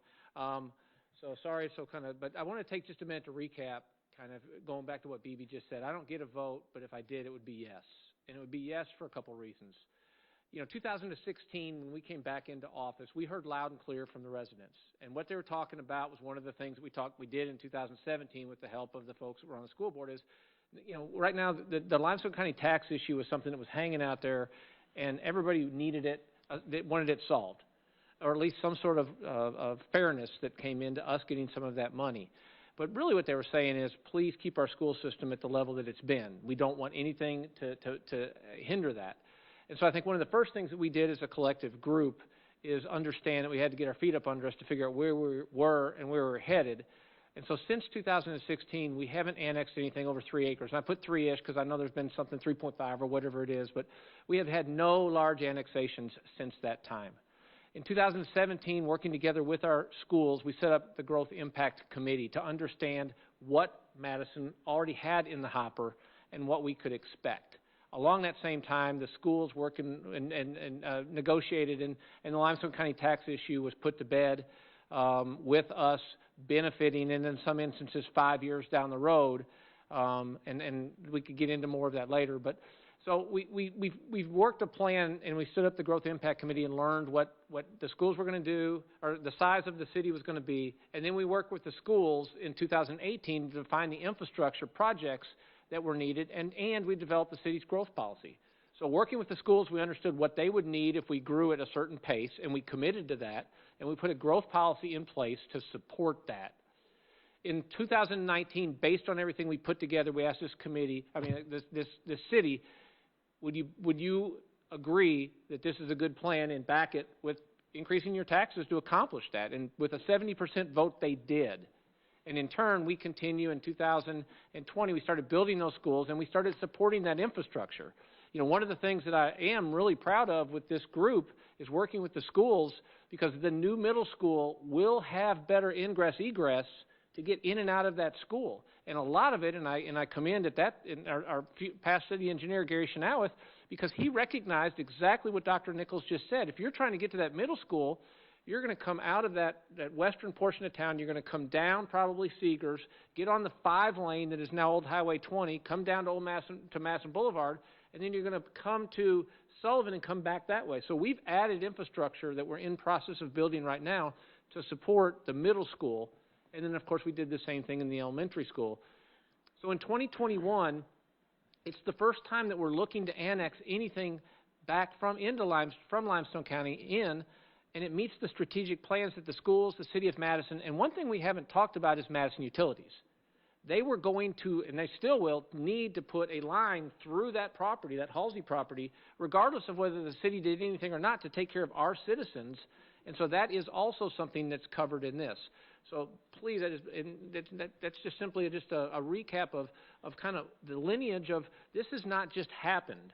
This has been planned for. Now, a couple of things that I want to go along with this is those boxes right there that I'm getting ready to pull up in a minute and talk individually are developments that are going to happen whether Madison wants them to or not. You know, it used to be in the city, in Limestone County, and Donnie Spencer flat out said this a year ago, people are getting to the point where housing is in such need that they need a house. Doesn't matter if it's in Madison or not. And that land out there is wide open, and they're going to build houses, whether in apartment complexes. Well, that's come to fruition. So let's talk about a couple of them. So on one of the things that is in process right now is at the corner of Huntsville, Browns Ferry, and Bergreen at Big Star is unfortunately in the county. Someone who's on one of our committees in the city who owns that property and is not talking to the city, but they're looking to possibly put anywhere up to 500 apartment complex units right there, so units. That's going to happen probably whether we want it to or not. In addition to that, the Balch and Gillespie intersection, right now where we added the roundabout, you can see the white right there that's right behind the Shell station. All of that is in the county. Unfortunately for us, someone has come in with a plan to put 252 apartment units right there. We've been working with our county commissioner, Steve Haraway, to do any and everything we possibly could to not have that happen. But they have rights as landowners, and unfortunately that is in the county. Steve has done an incredible job of working with them to bring those units down, but we won't control that. And they don't want to come into Madison, because they don't want to build it in Madison. They've worked with Mary Beth and and so we don't really have control over that, guys. One other one that's there is on Hardeman, right next to the subdivision that Jocelyn was talking about, maybe in her backyard, I don't know, is unincorporated property that we have an opportunity. Now, these guys are possibly talking to us, and council will have a decision on whether it makes sense or not, but they're going to build there probably regardless of whether we want them to. So I go down to this last one. This is something that has been, as you've heard from Mary Beth, has been looked at from the West Side Master Plan. We've talked with the schools to find a great location. We found a way to put another east-west connector in there that we can do safely and correctly. And as Jeff said, he probably don't want to do it the way we want him to do it, but he's going to, because it's going to be a safe collector road. And then again, we've seen the success that a roundabout has. We have the ability, if a roundabout makes sense there instead of a traffic light, to make it safer on getting traffic through there. So there's a lot of positives to annexation here, but it is one of the ones that they have given us the opportunity to make a decision on and control. Now, one last thing I want to talk about, because one of the key pieces here is that we are not going to ask for any more money from our citizens. What we are going to do is take some of these pots of money that have grown dramatically and figure out the best way to find the mix with our schools to keep our schools at the highest level that our community expects, while also taking care of a lot of the infrastructure that you guys are talking about. Some of these pots, the half-cent sales tax that basically was put in place for James Clemens, when it was put in place, was generating somewhere in the neighborhood of $2.5 to $3 million a year. It's now generating somewhere in the neighborhood of $4.5 to $5 million a year. That's great for all of us because it's grown dramatically. In addition to that, Madison County property taxes continue to go up, and the schools get a large portion. I say large, that's not fair. A portion of that money. One of the great things, an example would be when you hear Facebook bringing the buildings that they're building here, those are monster server farms that are property tax. So as the abatements go away for that, we in Madison will see higher property taxes for our schools, and we don't know what those are yet. The Limestone County property and sales taxes that were negotiated in 2017, some of them had a 5-year moratorium as far as abasement. We'll start seeing increases in those as the property out in Limestone County has increased dramatically. And then lastly, Senator Butler is working with several of the legislative officials in the Madison County TVA in lieu of tax distribution that we've been getting the same amount since 1980 is getting ready to be redistributed based on population of today, not 1980. So those are all areas where our tax revenues are going to come up. And we're going to have more. We don't know what those are yet, so we're working and given the opportunity. We're going to work with the schools regardless of whether this passes or not. But in working with the schools, we're going to figure out the right distribution. We need a fire station in Limestone County. We're going to figure out how to do that. We're going to continue to improve the roads as we can. So this is one, if you go back to follow through what Beebe said, I don't get a vote, but this would be my vote, and it's because I think we've done a great job. And I can tell you just as a mayor, I can't be any more proud of where we are right now when it comes to managing this. Guys, 20 years ago, I mean, it's hard to make a plan for 5 years. 20 years ago, if you were sitting on this dais, you had 29,000 people in the city. Now we've got 57,000. We're going to grow whether we want to or not. This one we can control. Ms. Beebe talks about when she was here and how traffic was. I can tell you the road that we're talking about and that turn that we're talking about, I rode my bike about every day on that road till about the mid-2000s, and then I said, oh, hell no, I'm not doing that anymore. because it got where traffic was becoming more and more busy. So we're going to continue to grow.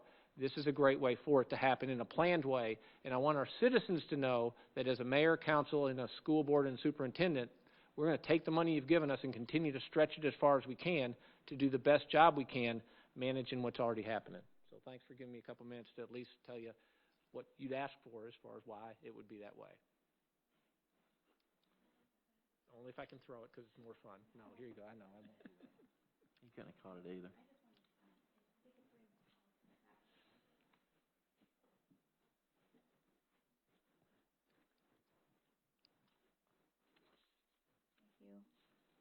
If I may, I wanted to just address a couple of the comments that were made by the public. Let me get to the right graphic.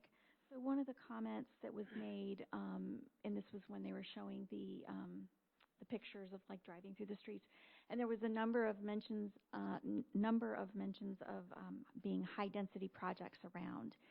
And I'm pulling up this graphic to show you that none of the development in the vicinity of where we're talking is classified as high density for the city of Madison. So the numbers that are on here, and if we look specifically just along Hardeman Road of this stretch, Hardeman Place is the most dense at 2.7 units per acre. That is not considered a high density project in any way. So I just wanted to correct that. I know it may seem, it's not a big field with just a barn or, 1 acre lots, but there is no high density housing. And even the Barnett's Crossing project that was mentioned as a high density project, it does have a component of R3 zoning, which is where the age-restricted villas are.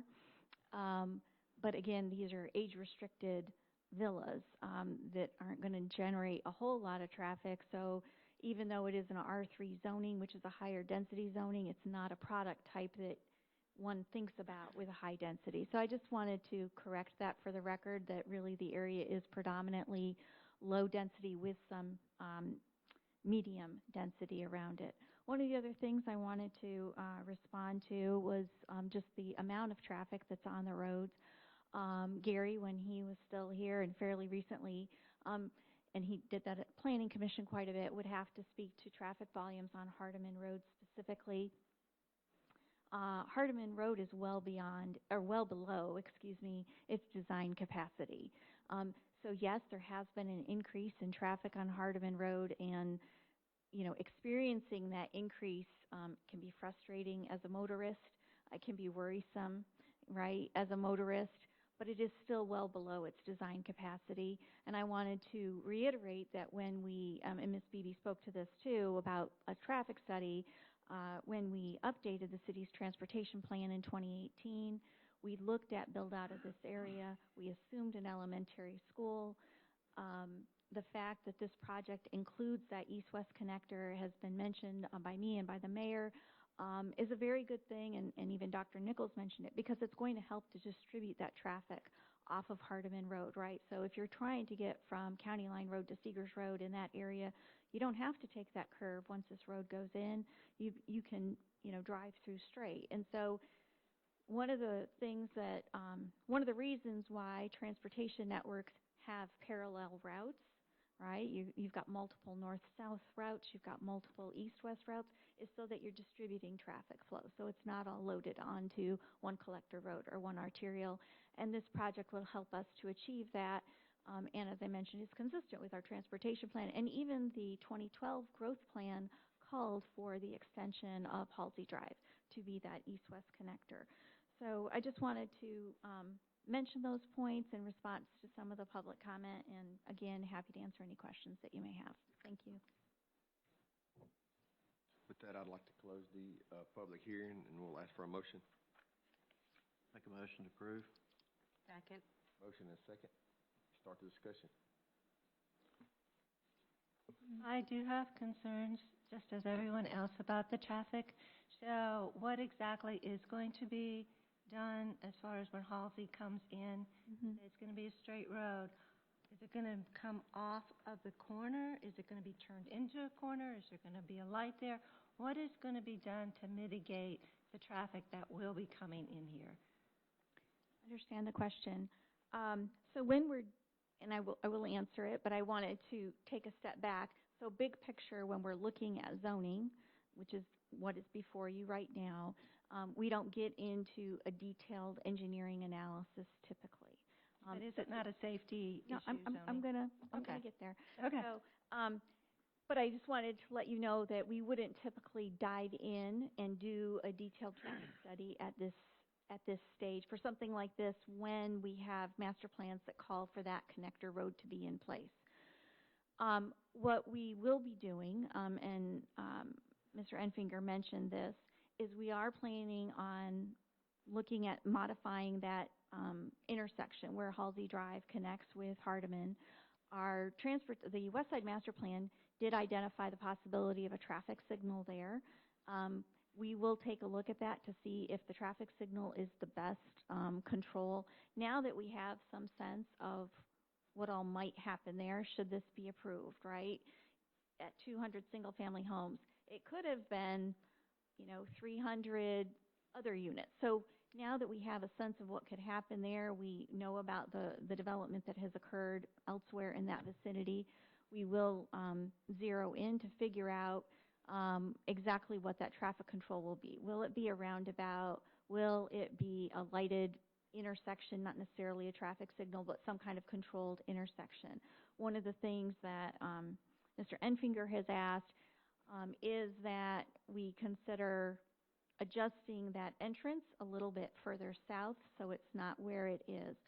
So one of the things that the developer will be doing is paying for the design and the engineering analysis for that connection. And they would do that as part of the project if it moves forward. Mm-hmm. So I guess I will assure you that we're going to make sure that it's a safe situation, and we certainly don't want anybody to be in harm's way. There will be analysis that will go with that our engineering department will take a look at. Okay. Because right now, we are asking me to approve a zoning, and I still have lots of safety concerns. So that's right. where I'm trying to come around and see where we're at. And the same on the other side with Seeger, because it is that blind hill as we come out on the other side. And what's going to be done to mitigate the danger there? So again, as part of our analysis, when we look at those connections, whether or not we need to install I'll call it a warning light, like if you're going over a hill, and there's a flashing light that tells you if oncoming traffic is coming. In fact, we're looking at one of those, I think it's on Bulch Road. We've been trying to coordinate with the county on that. And so there's, analysis that goes in. I mean, engineers don't do things sort of in a slapdash fashion. They're very methodical. And so we will take the time to, get it right. An example of that light is at the end of Pension Row into Palmer, where Yes. it warns of oncoming traffic. So very similar situation. Right. So there are traffic control devices, that can be used. There's a lot of much hillier development that is in other jurisdictions and that type of thing. I think the overall concept of what is being proposed doesn't give us concern. We understand it's a change. We understand that, we have to figure out those specific traffic control devices, but that again is something that would come. When we're looking at zoning, big picture, we're wanting to make sure that we've got a compatible project with the surrounding area. If this was a much denser project, it might be something where we say, wait a second, we'd rather make that study up front. But because this is a relatively low density project, we didn't feel that was warranted. Okay. It was mentioned that it was not well lit along Hardeman. Wanted to ask on the connector road if the Huntsville utilities can come in and help light that area up from County Line through the new connection. That's certainly a pet peeve of mine that our collector roads are not lit, and it was just not something that was normally done from a cost perspective. So I am a huge fan of getting street lights where we can. I think it's also helpful not only from a safety standpoint, but getting people out and going to restaurants and shopping and, it achieves a lot. So it's certainly something we can follow up on. Very good, thank you. Did we not approve the new lighting? And as we annex in property, were they not going to add lighting along the way? Or am I misremembering that? I don't recall that specific action. So they're only going to be changing the existing lights? Correct. So anything new, we're on our own, is that Yeah, correct? that's my understanding. Okay. So I've got a question about the zoning specifically. Yes. Two questions. Can we go back to your slide of where it shows the overall, please? I lost my PowerPoint. I think it was a slide of where it's, the old and the new, if you will. The old and the new for the zoning? Is where, the West Side Master Plan was and what we have. Yes, right there. Mm-hmm. Okay. So those two, the P&A that, it looks like we're giving up a little bit of the P&A for the. That's correct, for the basically school. for the school. Yes. But we're still developing the same number of homes that we thought we would develop according to the plan then, is that correct? Yes, so the West Side Master Plan, we didn't get into, I'll say, specific parcel analysis per se, although obviously from the drawing, that assumed a certain amount of density. And in fact, the West Side Master Plan, both the mixed residential and the mixed residential conservation call for anywhere from 5 to 18 units per acre. This project is about 2 units per acre. So it's far less dense than what the West Side Master Plan was contemplating. Then when we went forward to doing the transportation analysis a couple of years later, we did a little deeper dive in terms of our growth projections, and this project would be consistent with that area. Okay. And I guess the other question I have is, what would this property look like if it weren't annexed and, we're getting zero tax dollars at all, right? Mm-hmm. And if that were developed outside of the city of Madison into the county, we're getting zero tax dollars and we still carry the burden of the roads. We still carry the burden of police and fire, is that correct? That's, well, police and fire could be debated, but certainly the impact on the roads would occur, and, and all other services. Those residents are still going to use the Madison Library, presumably. They're still going to, they're also going to benefit the city by shopping in the city's stores and patronizing restaurants. So there is benefit. In terms of what that density of that project would be or how that might, I can't answer that, but Mr. Enfinger perhaps could address that. But yes, there would be impacts, and there wouldn't be revenue benefit. If it comes into the city, obviously those students that live there can go to Madison City Schools. That's the primary change. But we get the sales tax dollars from the building portion of it. Yes. Because I know, I've been on finance committee now for 4 years, 5 years, whatever it is, and one of our top, income producers, if you will, is building material, either from inside the city or outside the city. Yes. So if we're not getting those taxes, then basically we're just not generating that income, and we still have the same issue. So we either get the issue with income or we get it without income. Is that fair or no? I think that's fair, and I think, we'll talk a little bit about this with the annexation. Because this is really about zoning I right just want to now. talk about But the I zoning think portion. that, for staff, it wouldn't be enough just because we got building sales tax revenue to support a project or support annexation of a project. Sure, that revenue is helpful to all parties, but when you look long-term, right, that's one-time revenue that you get for building sales tax. So long-term, how is, this project going to benefit the community? And that revenue is helpful, but it's one time. So I would never use that as a reason to support an annexation, certainly of any size, frankly. It's just not a factor in our analysis. Because there's more to it than just. There's a lot more to it. Okay. Yeah. Just one more thing on safety, and I said a lot, but the fire station. And Mary Beth was wonderful. She spent a long time. We went over a lot of these things, and I do appreciate your time. But again, Mayor throws out But everybody just throws out, yeah, we're gonna do the fire station, yeah, we're gonna do a fire station. How are we ever going to do that if we don't just say, hey, we have to do it because the school is coming, or something like that? So as we talked about, there is a property nearby that we are hoping we will get a fire station at. That landowner is moving at a slow pace in terms of, putting together their plan. The city council could always choose to fund acquisition of a portion of that site for the fire station, rather than waiting for, me to try and negotiate that land or someone. And that would be fine. I'm sure, staff, we'd be happy to try and negotiate an acquisition of some of that property. Whether or not the landowner is willing to do that right now, I don't know, just because they may want to have the ultimate flexibility, right, in how their master plan comes together. But we do have a property that we think is great. The fire chief has indicated it would satisfy their response times.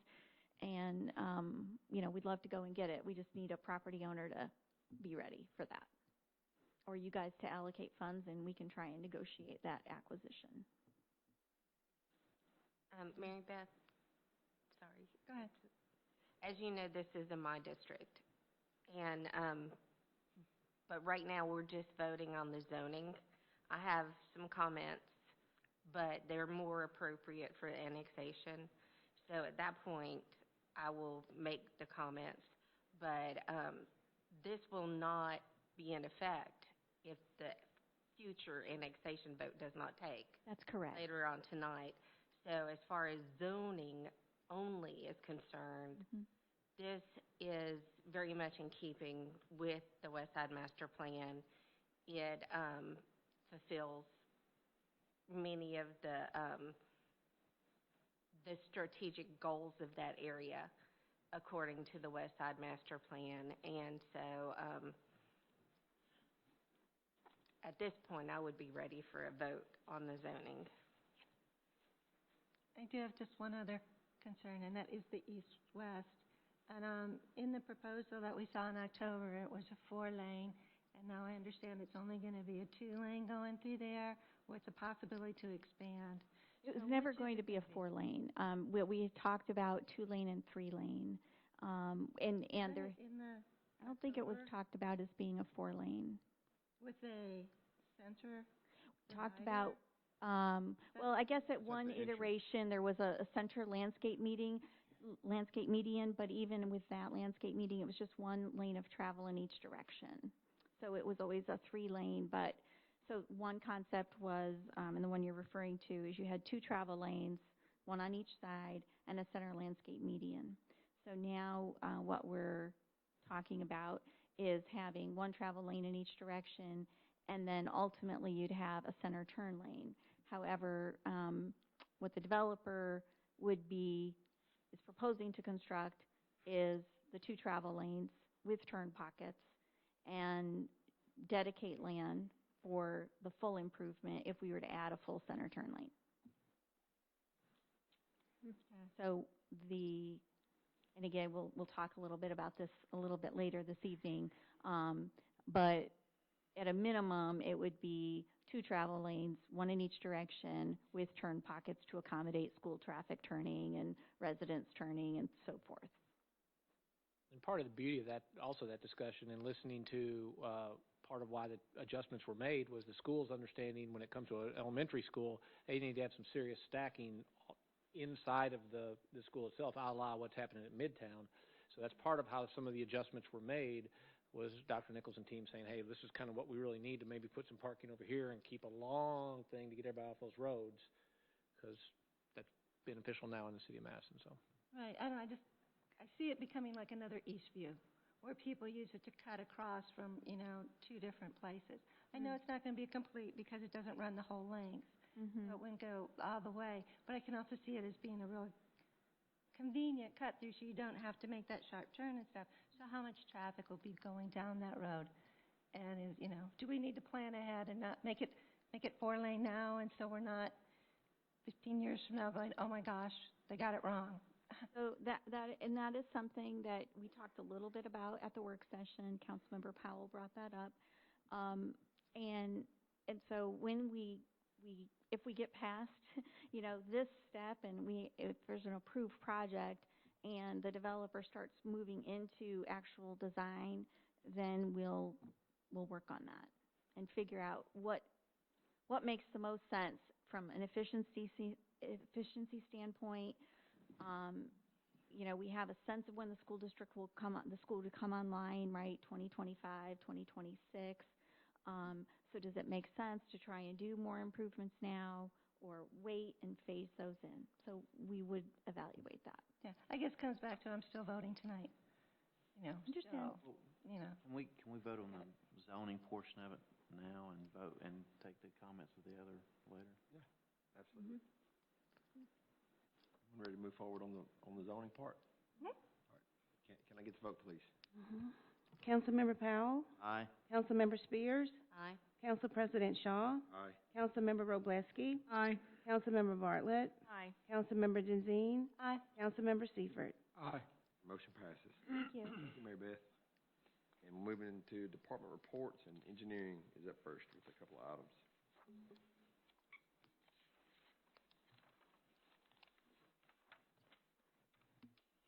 I have 2 items for your consideration tonight. The first item is resolution number 2021-372R, and it's requesting award for the bid of 2 intersection projects to Shoal Electric in the amount of $750,000. One is for production and Madison Boulevard, where we're planning to install a new signal. And the other is Intergraph and Madison Boulevard, where we're replacing the existing signal. Move to approve. Second. Motion and a second. Is there any discussion? Can I get the vote, please? Councilmember Seifert. Aye. Councilmember Bartlett. Aye. Council President Shaw. Aye. Councilmember Robleski. Aye. Councilmember Spears. Aye. Councilmember Powell. Councilmember Denzine. Aye. Motion passes. Item number 2 I have is resolution number 2021-373R, requesting awarding bid for the rewiring of the traffic signal on County Line Road to Shoals Electric in the amount of $170,000. And it's for the Hardeman Mill intersections. They're currently working independently, and we're trying to get them to work together out of one cabinet. Move to approve. Second. Motion and a second. Is there any discussion? Do you know when they'll start on that if we approve this tonight? No, but once we get everything signed and back, I can set up a construction meeting, and then we'll get a notice to proceed out to them whenever they are ready to start. And then will that be a long process for them to coordinate those lights, or? Generally, it just depends on their workload, because it depends on which one they do first, if they either start in production or this one, but they've also got some others that are also in the queue that we've awarded previously, so it just kind of depends. All right. Is there any other discussion? No, can I get the vote, please? Councilmember Seifert. Aye. Councilmember Spears. Aye. Council President Shaw. Aye. Councilmember Robleski. Aye. Councilmember Powell. Councilmember Bartlett. Aye. Councilmember Denzine. Aye. And motion passes. Thank you. Thank you. Police.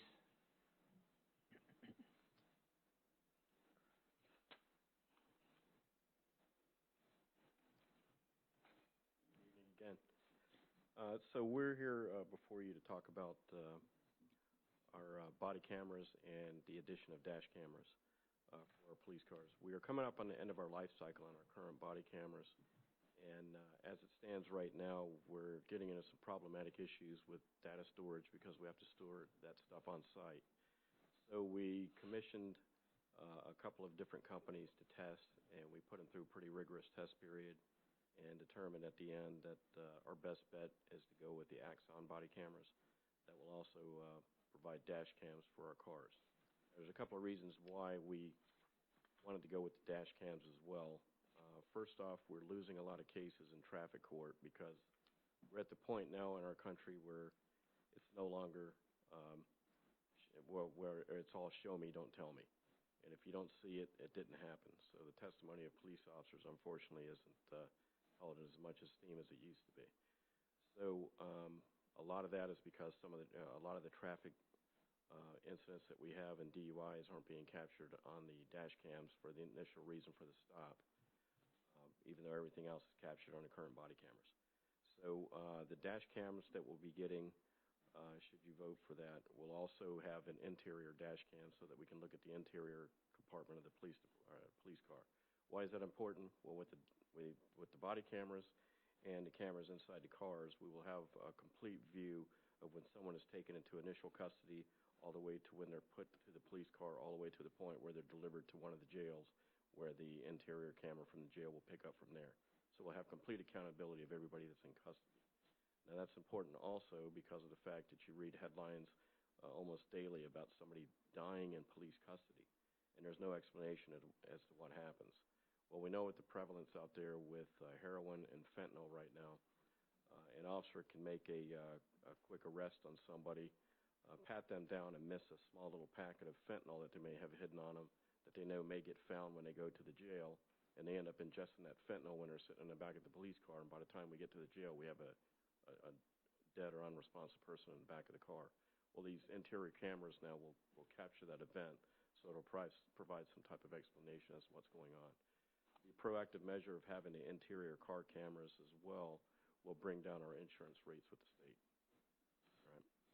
So the new body cameras will give us features that we don't currently have now.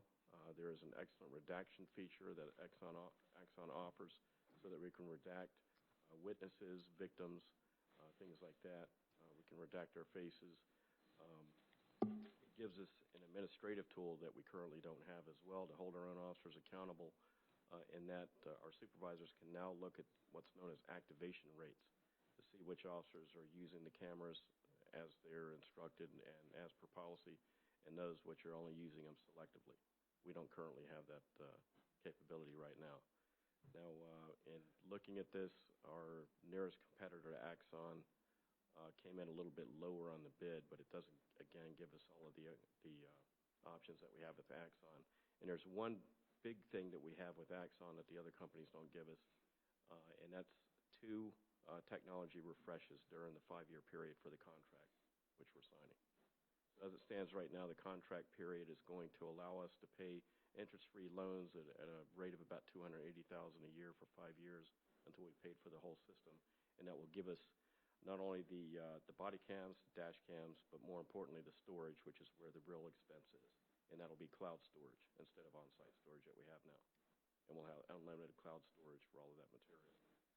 The administrative feature also allows us to do a function with Axon called evidence.com, to where we can share our footage with the prosecutor's office, with the other surrounding jurisdictions that have Axon as well.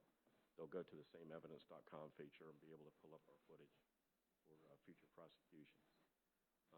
One important feature that we did add that did add a little bit to the expense is something called signal sidearms, which is a Bluetooth signal that fits in the holster of every officer's firearm.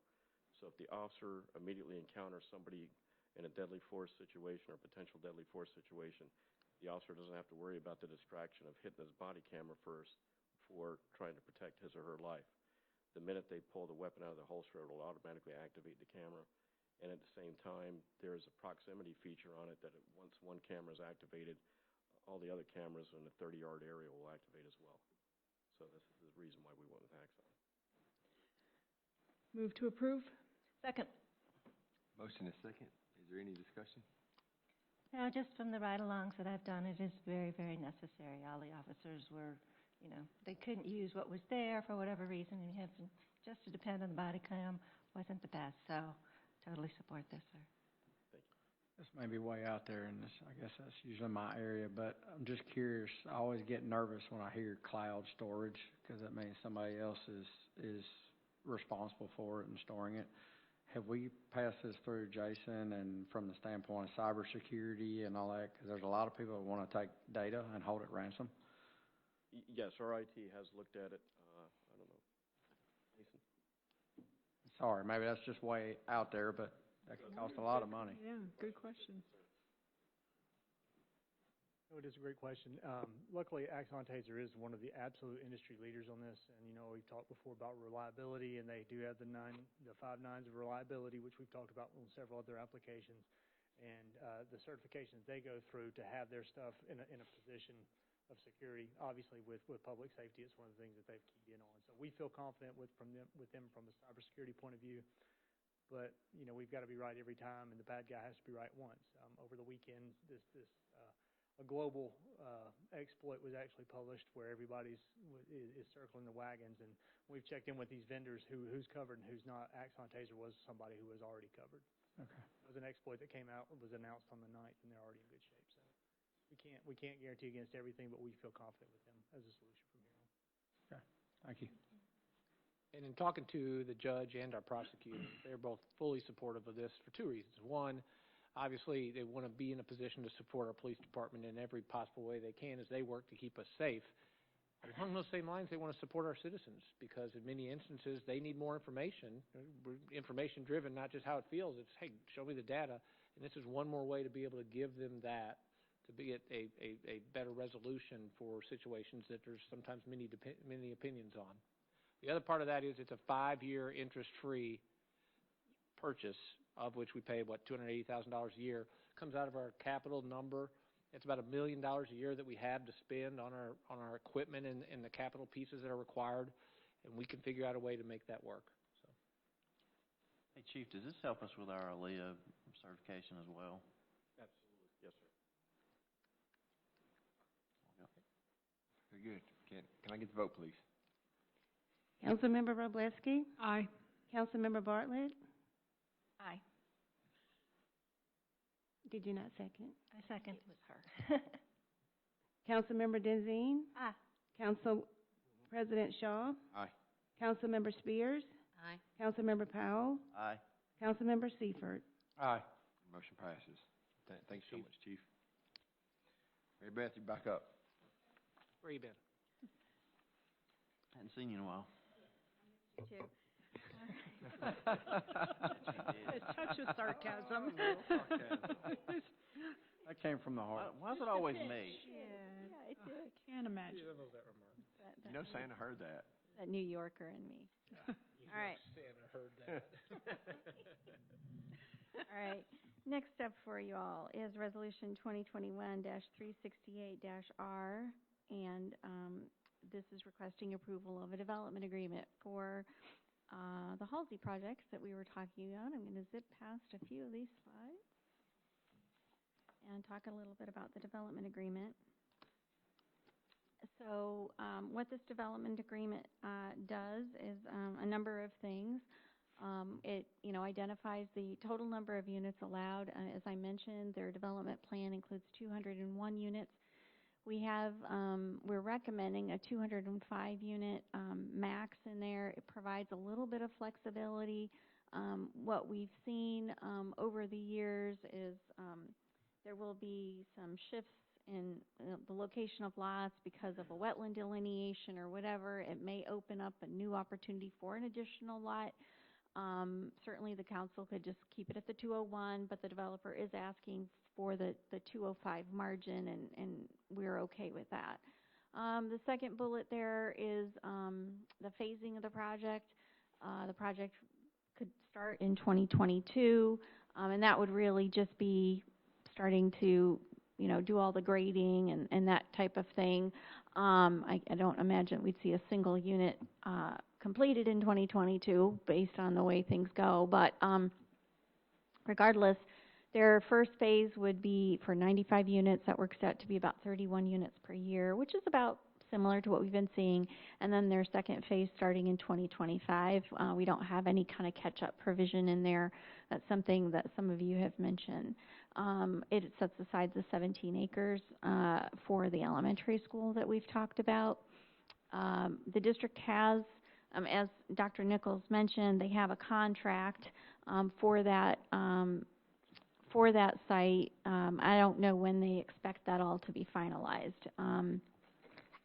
We would expect the school would come online in 2025, 2026.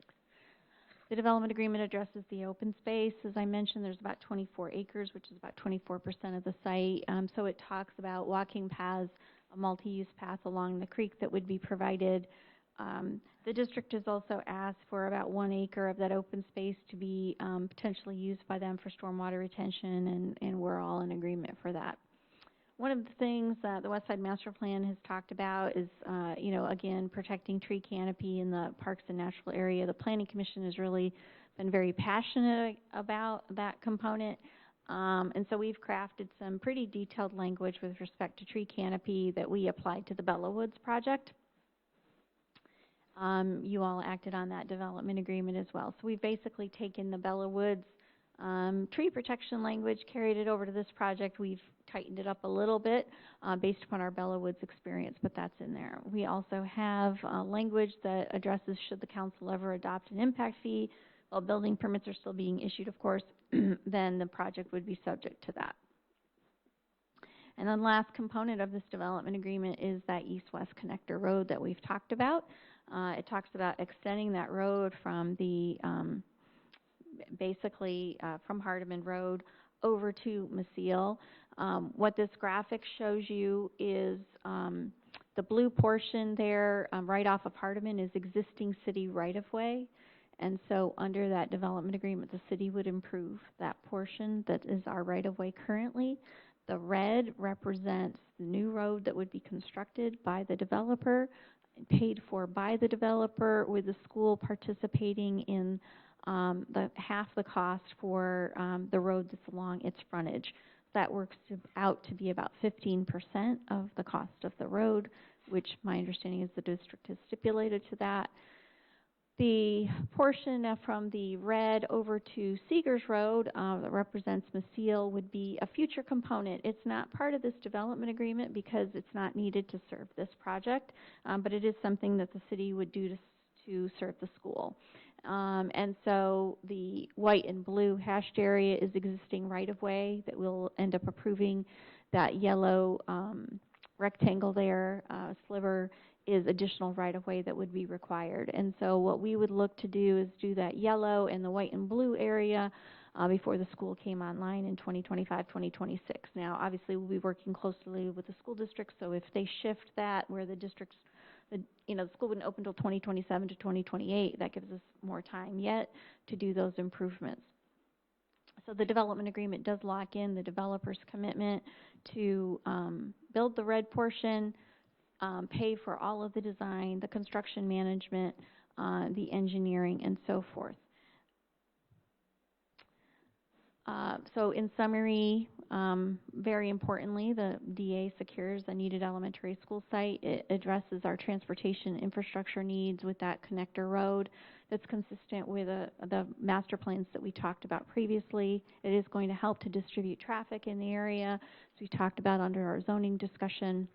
It provides for open space recreational improvements that will be open to the public. Obviously, the clubhouse that would be private for the HOA, but the walking paths will be open to the public. It addresses the protection of trees. It phases the project, and we are recommending approval. Planning Commission does not review development agreements, so they do not weigh in on this aspect of the project, but staff is supporting this, and I'm happy to answer any questions that you may have. I spoke with a representative of Madison Utilities just this afternoon, and while it's not part of this development agreement, there is a certain right-of-way that the utilities are trying to obtain in order to facilitate some sewer connections. The trunk line that they need to put in, yes. So it is my understanding from this representative of Madison Utilities that that agreement has been coordinated with the developer, and they have come to this agreement as of today, and they are in support of this. Yes, thank you for that. That is something that Mr. Enfinger has been working with Madison Utilities on, that the prior property owner was not really willing to do, so that's very significant from a wet utilities infrastructure component. Can we get a motion? Move to approve. Second. Motion and second. Is there any other discussion? I'd like to comment on this. I know Ms. Beebe wanted to know, if how we were gonna vote or why or whatever, and of course, I can tell you my vote is gonna be yes. And the reason is, quite honestly, going back to the history that we talked about of how we made a plan, and now we've planned our work, now we have to work our plan. I mean, that's the biggest part of it. And plans, they change. They're gonna move from this, I think that's probably about a mile or so from where the school was gonna be. And the most important piece to me is something I talked about the last 4 years of, and I was concerned about it, and I'm still concerned about it, and I described it as being in a boat, right? And you got developers, and you got the school, and you got the city, and now, including the utilities. And we get in this boat, and all of us are trying to paddle a different direction, and we're just going around and around and around. And it didn't make sense. So this is an opportunity to talk about strategic growth. And not to get into who ran on what or whatever, but there was nobody that ever ran on no growth. We ran on strategic growth, to plan this. And, what a great plan. We have an opportunity for the schools to work with the city and the schools to work with the developer, and also now we've got the infrastructure piece as far as the water. And that's why I'm for this. Mm-hmm. That's all I've got. I'll piggyback on that and say that my district is very unique from the other 6 districts in that it's 98% residential. I've got the gas station at the roundabout, used to say the 4-way stop, and the new pre-K at West Madison. Other than that, all I have is residential. More often than not, there is not a home for sale in my entire district. I mean, from Park Meadow all the way up to the apartments, over to Balch, thousands of houses, not one for sale. We have a housing shortage in Madison. We have people that want to move here for our schools, for the businesses that they're coming to work for, and we need to provide quality homes for them. We're going to continue to grow, and I know there's some people that have the mentality of, I'm here, my kids are in school, bar the gate, Katie. I know that's kind of an old term, but, lock it all down, and that's just not feasible, and that's not what we want. I believe this is a quality product that brings in 4 different types of homes that's going to support our community and support our growth, and that's my rationalization for this project. I do want to mention that your vote, what's before you right now is the DA. We'll get to the annexation step by step. I know. And I appreciate those comments, but I do want to mention that your action is just on the DA, and the big finale, the big finish is still out there.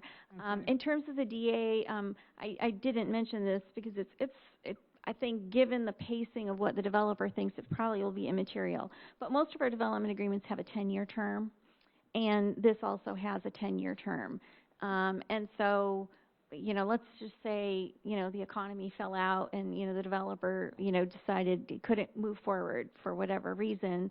The development agreement still is out there for 10 years. And so I did want to make mention of that. We haven't really seen that happen. All the projects have been going slower, in part because of wet weather we had a couple of years ago, and in part because of COVID, and,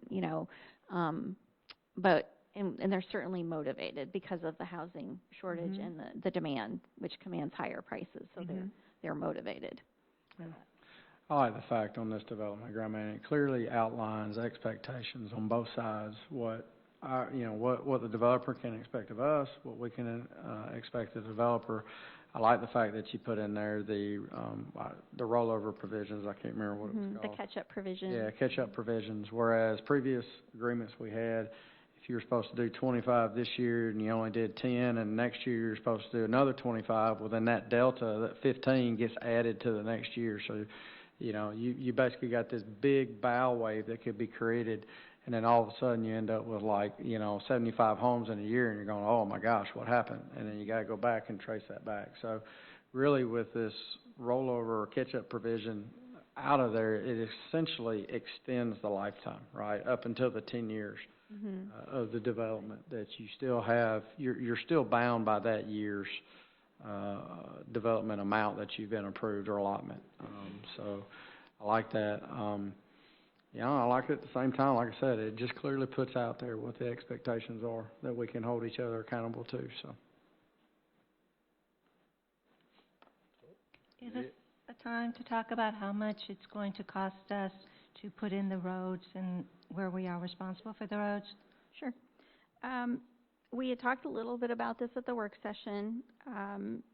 The developer, because we asked that question of the developer, so they took a look at some of their recent projects, road construction projects they've done, and provided some calculations for us. Then I took a look at some of our projects just to kind of, say, okay, does that sound about right?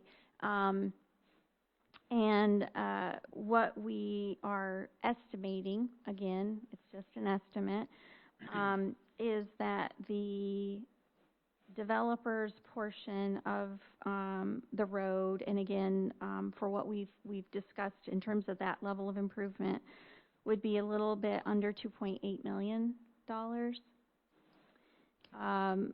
The school district portion for the frontage in front of the school district and then picking up that half of that cost would be about $490,000.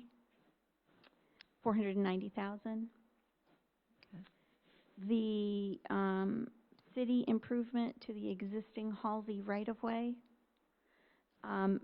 guesstimating here at about $580,000, and that's a very conservative number.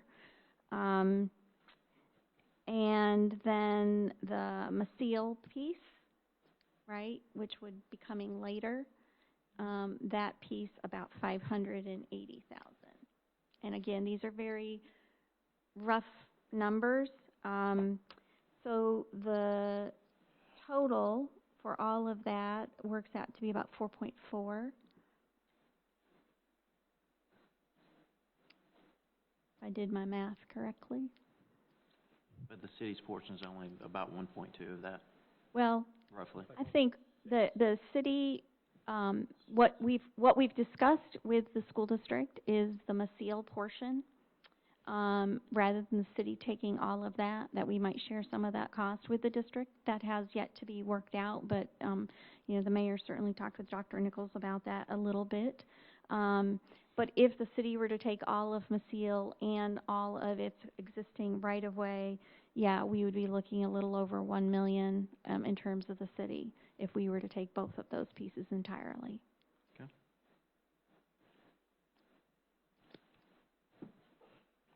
Did that answer your question? Yes, it did, thank you. And just to clarify, we are going to have the right-of-ways already in place for Yes. any expansion or anything that may have to happen in the future? Correct. Okay. So this, and I covered that on this slide, but I didn't really talk about it, is the developer, as part of this agreement, would be dedicating the full 80 feet of right-of-way for ultimate improvement of that road. The costs that I just gave you were for improving the 60 feet of that. But there would be additional right-of-way if we want to come in and widen it or do it. And we could do that at any time under the development agreement. Okay, excellent. And we did estimate that if we were to decide to upgrade that road at the beginning, it'd probably be about an additional $800,000. 800, yeah.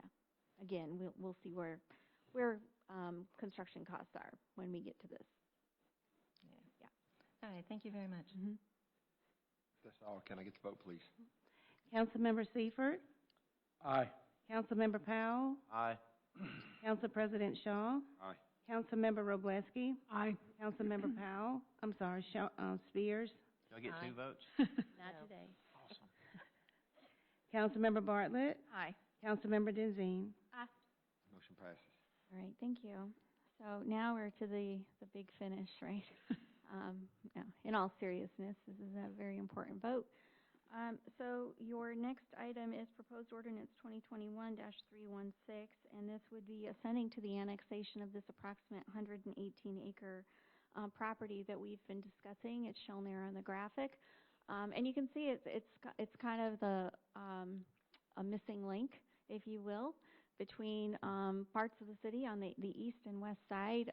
Just so from a filling in the blanks, it's sort of a natural that it would be annexed into the city, and we in general like the idea of being able to control our destiny in these unincorporated areas, in terms of being able to control the quality of the homes, the density of the homes, in order to make sure our stormwater requirements are met, to get transportation improvements, and in this case, a school site. So for those overarching reasons, we think annexation can be a very good thing. So what the lens that we have to look at annexation, since you adopted the growth policy, is policy number 7, which speaks to annexation.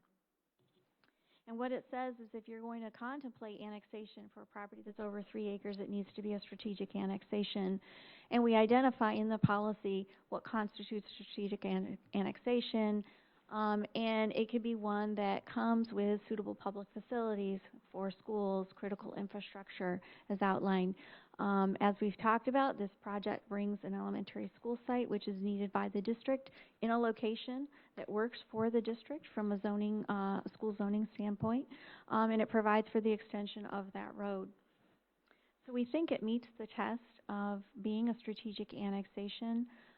Staff and the Planning Commission are supporting the annexation request. As I mentioned earlier, when the Planning Commission took the action to support the annexation, there was a minute action by the Planning Commission that there be a signed agreement for the school site prior to the annexation being approved.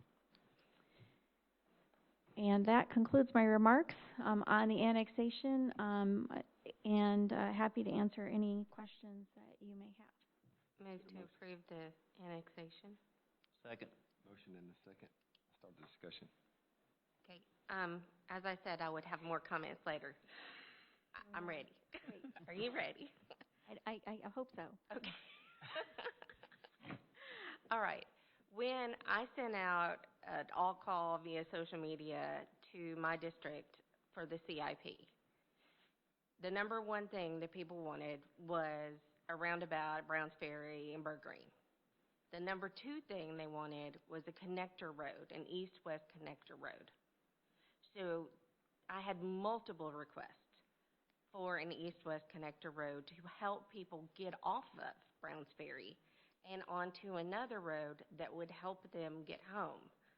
And so this provides that. We have the new school property, which is a very strategic portion of this annexation.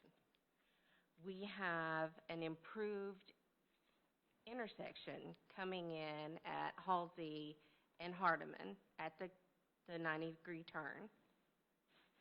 We have the agreement with Madison Utilities for the easement in order so that they can make their connections and do their trunk line. We also need to think about the fact that, you know, in the past when there were annexations that were proposed that the city did not want, then oftentimes Madison Utilities would say, well, we're not going to provide you water and sewer. I've been on the Madison Utilities board now for a year. That is no longer the case. It has been my experience that Madison Utilities is willing to service the county if they come, the city. I think if Tennessee wanted sewer, we might give it to them too. I don't know. That was a little smart aleck. But anyway, there are things that are going to happen no matter what we do. Developments are going to happen. They're going to be provided utilities, even if the city does not necessarily agree with them. With all of those things added up, I think this is a very attractive annexation and development for our city. It provides us many of the things that we have asked for. The fact that you agreed to the impact fee clause, so that if we do decide to, when we reopen that discussion, if we do decide to implement impact fees, they would be enacted on this. I don't know what more we could have asked you to do, except for to grow a money tree to provide money for this, because this has been a large load for you to lift, and I appreciate it. And I appreciate you, Mr. Enfinger, for your cooperation with the city and with Madison Utilities. And so therefore, my vote will be yes on this. I know there are some people that are not going to be happy with it, but I think that these advantages outweigh the consequences of 200 more houses. So I'll add on that. So I'll just start off, my vote's gonna be yes on this as well. I've got 5 reasons for that. Number one, it's congruent with our plan, for the most part. There are some mods, and just like Teddy made a comment earlier, the one constant thing you can bet on is change, and the best plan you make, you're still gonna change it. I mean, we all do that in our own lives. So I like what it's got, and it's pretty close to what we planned on a while back. Number two, and to me, this is, I won't say this is number one, but obviously it's number two, but Teddy made this comment earlier, or I think he did. Regardless of whether we annex this in or not, they can still build it.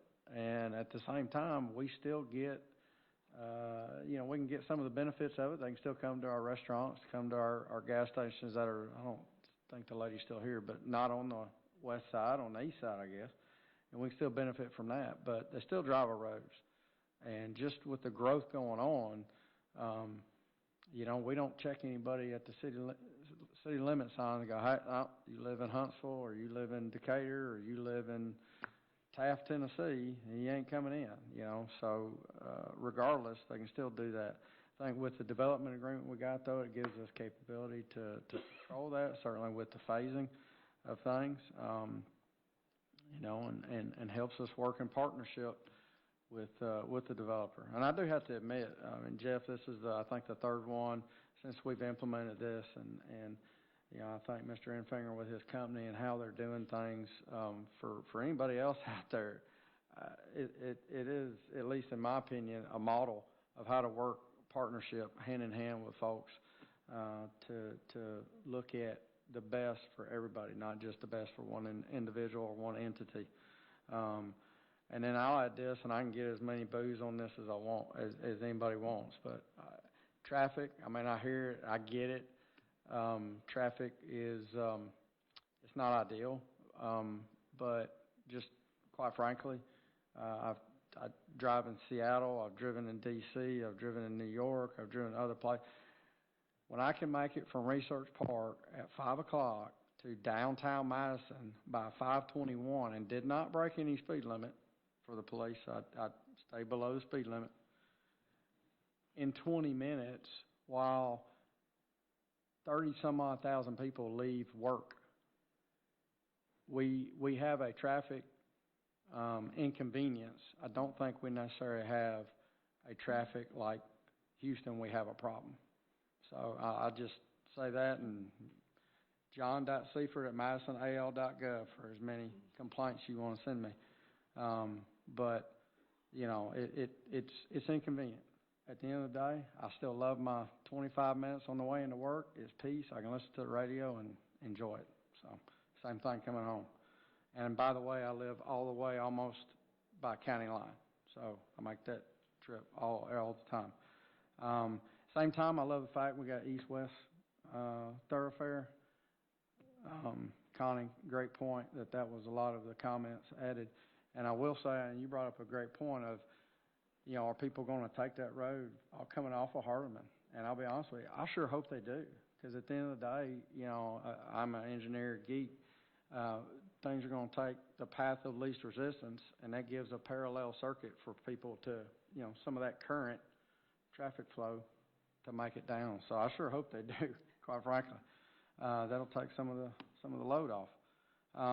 And then lastly, and certainly not least, our schools.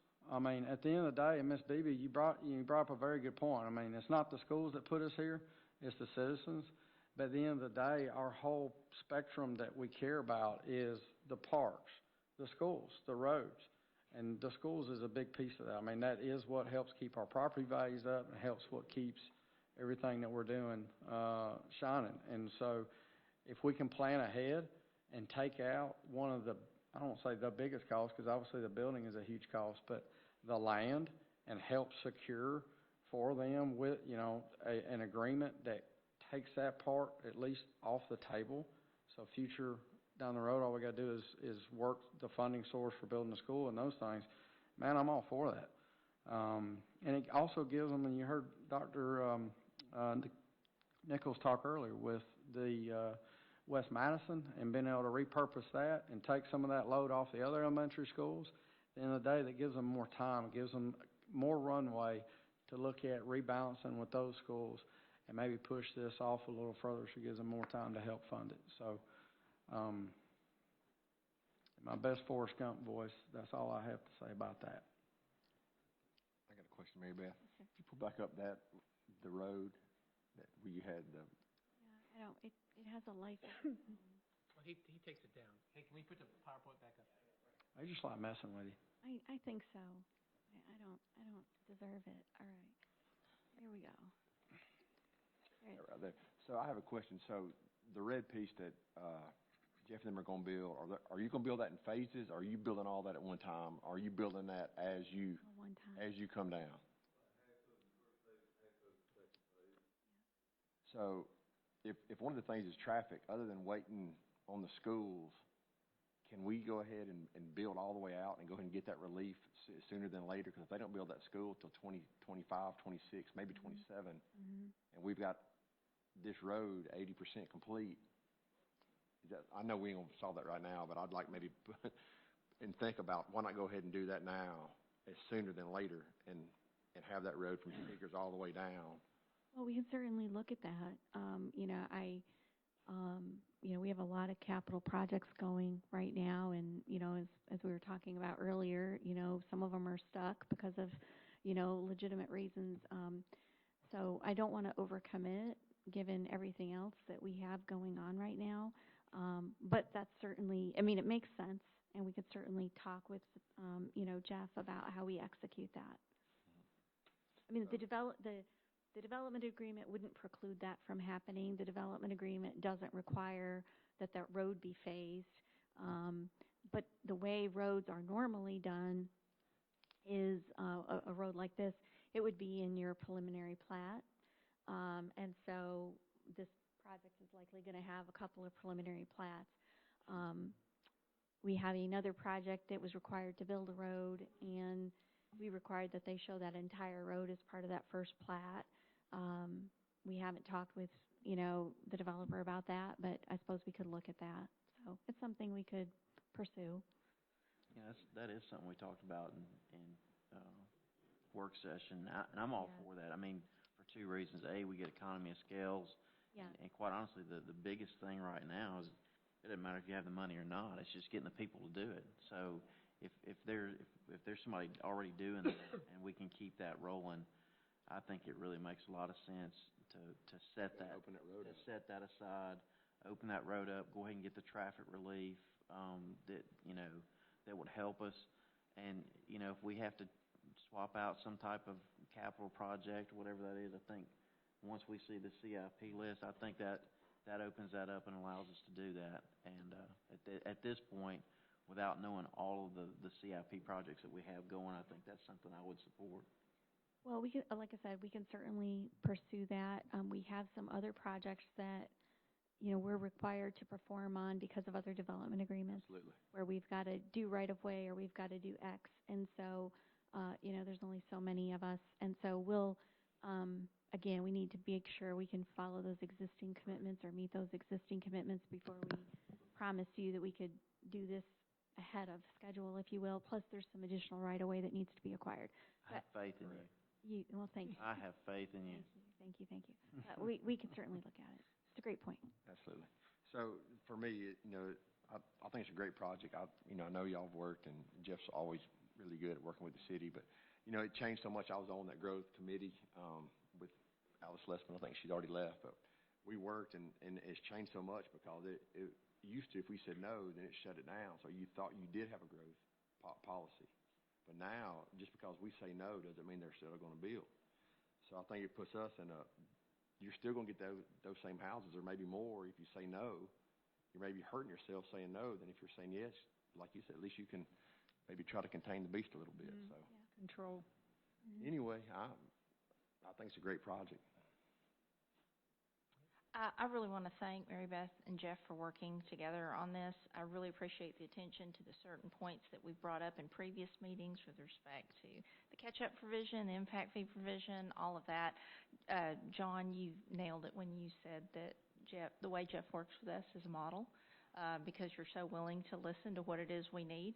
But when I saw that slide that the mayor put up with the 4 different pieces of property that are encircling us or encircling portions of Madison, and you see one with 500 to 600 high-density apartment units, and then you see another apartment, and you see another apartment, and then you look at what Mr. Enfinger is trying to build, you look at the school system that comes to us with a need, and no one works with the schools better than the city of Madison. We work hand in hand. We've done it year after year. We're planning ahead, and we're going to sit down together to figure out how we pay for growth in a positive way that does not require new taxes. We plan as well as anyone has done it, and we're going to continue to make sure that our schools maintain excellence. And so I see this, when you compare this project with everything else, when you look at what we're able to do by helping our infrastructure issues, by creating that connector road east-west. And you look at what Mr. Enfinger could have been building out there, but he's not. He could be packing 300 to 400 units out there. He's not. He's trying to build something that Madison needs, and he's working with the property owner in our schools to give our schools the next part of a growth plan that we've been working on for years. So I really do appreciate the hard work and effort that everyone has put into this. And did you talk yet? You already said, Mara. I'll take up the end. And again, everyone has said so many of the right things. This has really been a good project. When I talked to Mary Beth, I said, I like the project. It's the location that I had problems with because of the road safety and those kind of issues. So the fact that you've given reassurance that, yeah, we're going to address those things to the best we can. We're going to mitigate the traffic impact from this the best we can. That is good. That is a benefit. I always said when I campaigned it would be a cost-benefit analysis, and I really do believe this is a benefit to our city. It does bring in the schools. It's someplace they want to be. That's a good thing. It does bring in, I thought it was very good. You limited, you could have gone much higher, like she says, and you didn't. You limited it. You put in higher, nice-sized land, that sort of thing. The smallest was 2,000 square feet. All very good, and I do appreciate that, too. So, yeah, I did ask a lot of questions because I did have questions. And also, I believe it's interesting for everyone to hear the answers. So everybody can kind of understand where it is and how we get to this decision. And I think that's important, too. And I do appreciate the time that you've put into it. So, yeah, I'm a yes. I am a yes. All right, if that's it, I'd like to call a vote, please. Ready? We're ready. Councilmember Spears?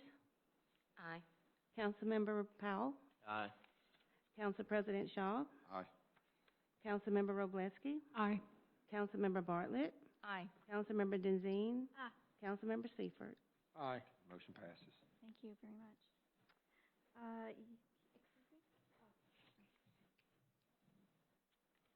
All right, we are on to item number 3, which is proposed ordinance number 2021-315, and this is assenting to the annexation of that single-family lot that you took action on the zoning for. This is at 236 Cannon Drive. Planning Commission and staff are recommending approval of this annexation. Move to approve. Second. Motion is second. Is there any discussion? If not, can I get the vote, please? Councilmember Seifert? Aye. Councilmember Powell? Aye. Council President Shaw? Aye. Councilmember Robleski, Councilmember Spears, Councilmember Bartlett, Aye. Councilmember Denzine. Motion passes. And your next item is a resolution 2021-366R, and this is to set a public hearing date for a rezoning. The public hearing date would be on January 24th of next year.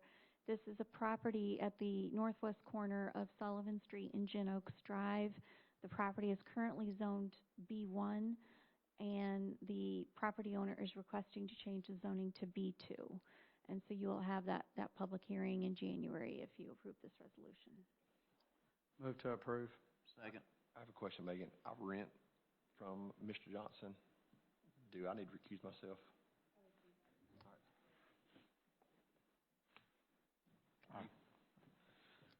Can I get the vote, please? I was making sure we got 4 of us. Do a count. Oh, we're losing a few. You want me to help you with the count part? Yeah. No, man, you good. You got your calculator, though, I know. Can I get the vote, please? Yes. Councilmember Seifert, Aye. Councilmember Powell, Aye. Councilmember Robleski, Councilmember Spears, Council President Shaw, Councilmember Bartlett, Aye. Councilmember Denzine. Motion passes. Okay, and then last planning item is Resolution 2021-364-R. This is also to set a public hearing, and this is to rezone property on Slaughter Road. It's about 16 acres. The property is currently zoned R1A, and the applicant is requesting to rezone this property to agriculture. This public hearing would also be set for January 24th. Just by way of background, the applicant is proposing to do a 48-bed assisted living facility on the property, which is permitted with the ag zoning. It was a very controversial planning commission item, and I expect there will be a lot of public comments at your council meeting in January. We've let the residents in the area who were concerned about it know about the January 24th date. It is our understanding that the applicant plans on holding a town hall meeting on this project with them prior to the January 24th meeting. So we'll see how that all goes. Move to approve. Second. Motion and a second. Is there any discussion? Echo what Mary Beth said, and thank you for mentioning that. It was a lengthy discussion at Planning Commission regarding that item, so. Is this something that, I mean, I guess you guys already made the proposal when you've seen it. Did staff support this or no? We did support this rezoning, and for a number of reasons. And so briefly, what we did was we took, the applicant wants to do this 48-bed facility. It's 1 story, about 35 feet high. Assisted living facilities are allowed in an agricultural district. They're also allowed in a commercial district. Initially, the applicant asked for commercial zoning for the property.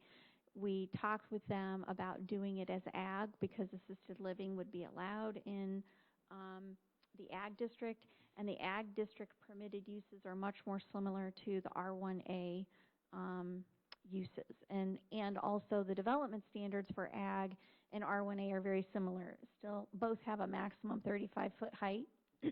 So you could build a single-family house for 35 feet. You know, they could do their building. Their building's not 35 feet, but it does have a little architectural feature on it. The setbacks for ag and R1A are very, very similar. So there were a lot of comparables, you know, in trying to find a path forward, if you will, for the applicant. They operate several facilities in Alabama, and you know, and they'll be here to obviously talk about it. The neighborhood was very concerned about traffic, primarily on Slaughter Road. And then there's always the, well, what if they don't build it, you know, concern. And just having a commercial, what they would view as a commercial use. They're, you know, they're kind of commercial. They're kind of a quasi-residential use, really. Same neighborhood that we had maybe 2 years ago, they were trying to change one of the houses on probably Roy, it looks like. Yes, sir. Yeah, it was up there on the corner. Yeah, up by Roy Drive, yeah. Yeah. And also, I mean, just to echo what Mayor Beth said, I mean, I think the largest concern, or what we heard the most of, is the amount of traffic that this could put out onto Slaughter Road, especially, you know, daytime trips, those things. And given that just the significant amount of, you know, it's multi-jurisdictional on that road. And so it's just a cluster to work that whole, how do you widen that and work all that? And I think that was, at least what I took away from it, that was the primary concern by most of the residents that were there. I know there were several secondary, tertiary, but that was the biggest thing I took away. And I think even if this project didn't happen, you know, one of the comments that was made is, you know, there's been development in the county on the east side of Slaughter Road or in the city of Huntsville, right? The Zen apartment project, you know, got built. That's one of the ones the mayor was talking about. It was being built in the unincorporated area amidst Madison. But there's been a lot of development that has not been in Madison's jurisdiction that impacts Slaughter Road. Slaughter Road has been on the books to be improved forever, and it's a complicated project to fund. And so I think even if this project didn't come forward, everybody's been very dissatisfied with Slaughter Road traffic, and they're just concerned about yet another project hitting that road. And so, again, those are all things that the applicant's representative was at the Planning Commission meeting and heard. We did talk with them about delaying this public hearing for a little while until they were sure they could have their town hall meeting, but the applicant wanted to go forward. They felt comfortable that they could get a town hall meeting before the January 24th date. And they're aware of all of the issues, and so, you know, we will see. So, you know, as staff, you know, again, because it's, you know, just this one building, and there's a large pond on this property, so a lot of this property can't be developed. Most of it is wetland, really, or it's going to be under the Army Corps of Engineers jurisdiction. So it seemed like a fairly minimal project, and we thought the ag zoning, again, was the best fit for, you know, and we'll get into that. And Johnny on staff also took a look at traffic generation for this use versus single-family homes. So we had a proposal for 17 houses on this property, single-family subdivision that didn't formally get submitted but was given to us conceptually to evaluate. And understanding that, you know, new subdivisions are something we were really careful to take a look at. You know, when somebody came and proposed doing the assisted living facility, we thought that might be a better fit long-term, so we'll see. Mary Beth, is this actually assisted living or is this senior living? It is, they do memory care, but, you know, some of the residents might not only be memory care, they may just be assisted. So it's not active senior living. It is assisted. So my question, because fewer of them would be driving. Yes. Right. And so that was, you know, staff's observation in going and visiting facilities and talking. Johnny made some calls to some of the directors of the various facilities. And, you know, there's relatively little traffic. Obviously, you get guests, you have employees. But that's something that I think the applicant will have to dial in before we come to public hearing, so you have full information. And we'll certainly do some more research that as well. We looked at the ITE, which is the Institute of Transportation Engineers. We looked at the latest edition, and it gives you estimated trip generation for different kinds of uses. And so we'll take a closer look at that and make sure we've got some data for you. Mary Beth, at what meeting did the Planning Commission receive this? Previous meeting. Okay, Yeah. so the November meeting, so will we be able to read those notes? Yeah, those minutes. So the Planning Commission will be acting on those minutes this Thursday. Okay. Yeah. We'll be able to read those before. The agenda is still out there, though. I mean, you should be able to go. Yeah, the staff report's out there, but if you wanted to read the Yes, minutes in I terms would. of the public testimony, again, the Planning Commission will be acting on those minutes Thursday night. Great. We got a lot of time between now and then, though. This is just setting that public hearing. Right. That's it. Can I get the vote, please? Councilmember Seifert, Aye. Councilmember Denzine, Aye. Council President Shaw, Aye. Councilmember Robleski, Aye. Councilmember Spears, Aye. Councilmember Powell, Aye. Councilmember Bartlett. Aye. Motion passes. Thanks very much. Thank you, Mary Beth. IT?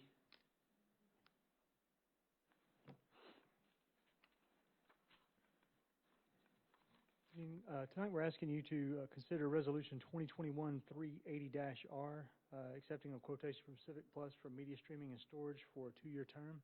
This is the civic media system that we talked about at the work session, and this is just to move that agreement forward.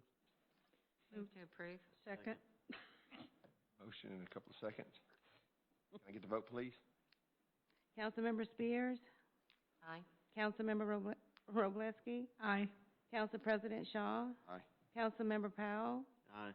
Councilmember Bartlett, Aye. Councilmember Denzine, Aye. Councilmember Seifert. Aye. Motion passes. Thank you, Jason. Legal? So to follow up on what Jason just presented, I have resolution number 2021-381R, and this puts into place the policy for streaming and recording and archiving of City Council, Planning Commission, and Zoning Board of Adjustment meetings, and those are the 3 that are currently regularly televised. The points of this policy are pretty simple. First of all, the city will provide for live streaming of the 3 types of meetings through one city contracted source that provides for city ownership of all video content, and that will be through the Civic Plus agreement that you just approved. Second, the city will record and maintain video recordings of those 3 types of meetings throughout the term of the current city council, and then the next city council will be able to decide if they want to continue that. And third, the city will maintain these recordings on the city website through your current term. We're going to be working on the right way to present them on the website, and then they will be available on the website and also through a public records request if people want to request a copy of the video as their own. And with that, we'd like to ask for your approval. Move. To approve. Second. Motion is second. Is there any discussion?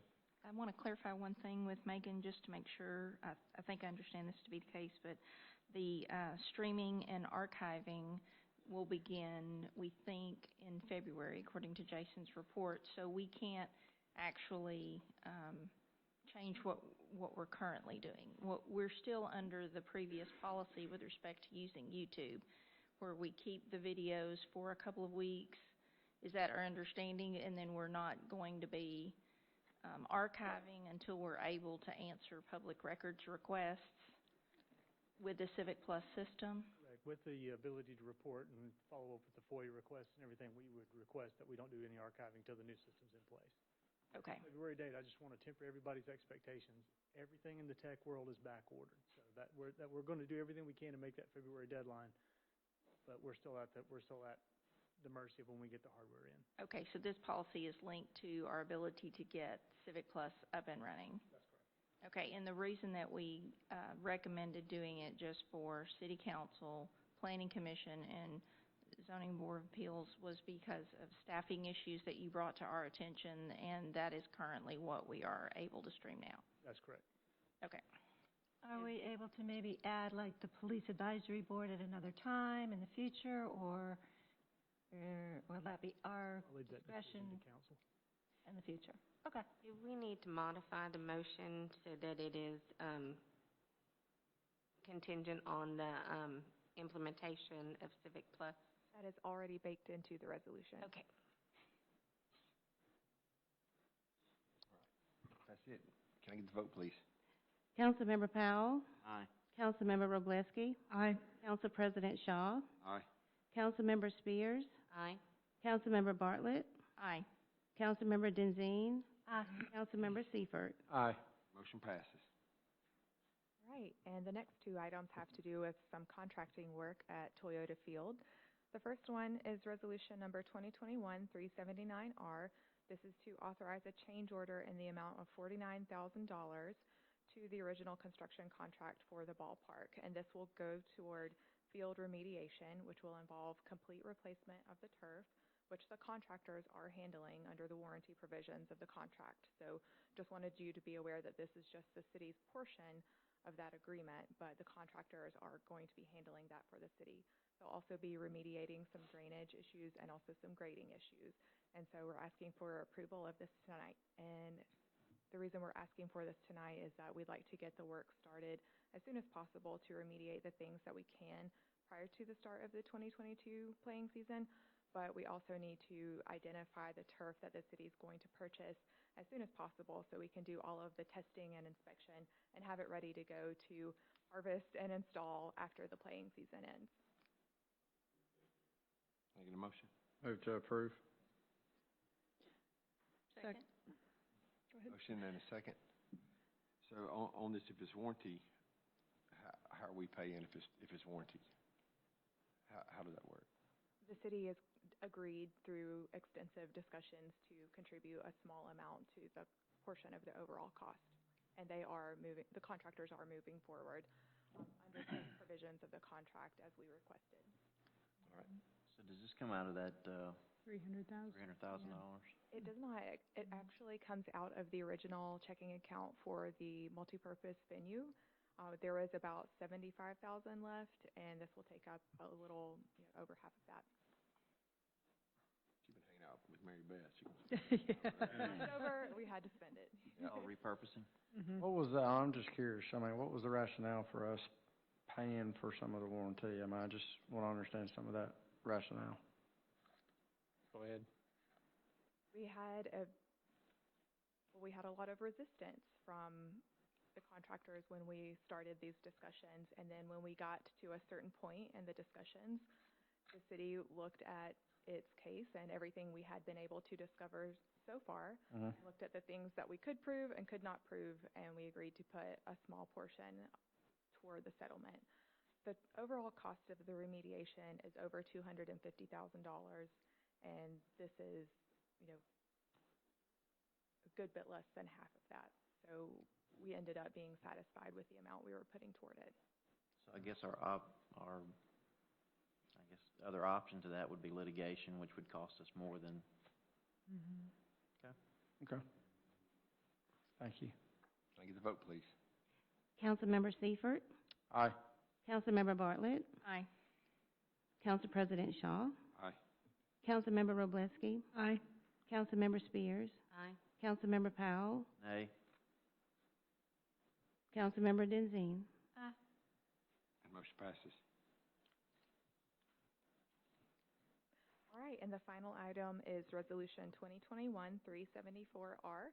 This is to award a bid for a backstop netting extension at Toyota Field. And as you know, if you've been to the ballpark, you've seen the netting behind home plate, and it catches foul ball, so it protects the people who are in the stands. Originally, when the ballpark was planned, that netting was only planned to cover the general seating area, but we've learned through the first season that many balls have gone up into the suites and caused some damage to property and to people there. So for the safety of the visitors to the ballpark, we wanted to get that netting raised, and we worked with the Trash Pandas and the original architect of the ballpark on plans to do that, and we put this out to bid, and then the contractor named Warner's Athletic Construction came back with a bid in the amount of $245,822. They've got great references. We've heard from the St. Louis Cardinals, and they had glowing references for them, so we'd like to go ahead and move forward with this agreement. The playing season starts in April, but there will be some college games in March, and so we'd like to get it done by March 1st. Move to approve. Second. Motion and a second. Is there any discussion? This does come out of the $300,000.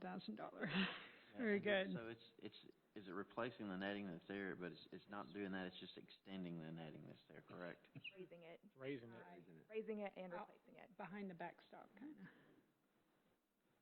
And two things. One, when we were talking about building the venue, one of the things we asked others was, what did you miss when you were doing this? And one of the things they said was, in essence, a capital replacement fund, that in turn we could make some upgrades and have it budgeted in essence for that. I will say that Mary Beth has said that's not $300,000 to spend every year.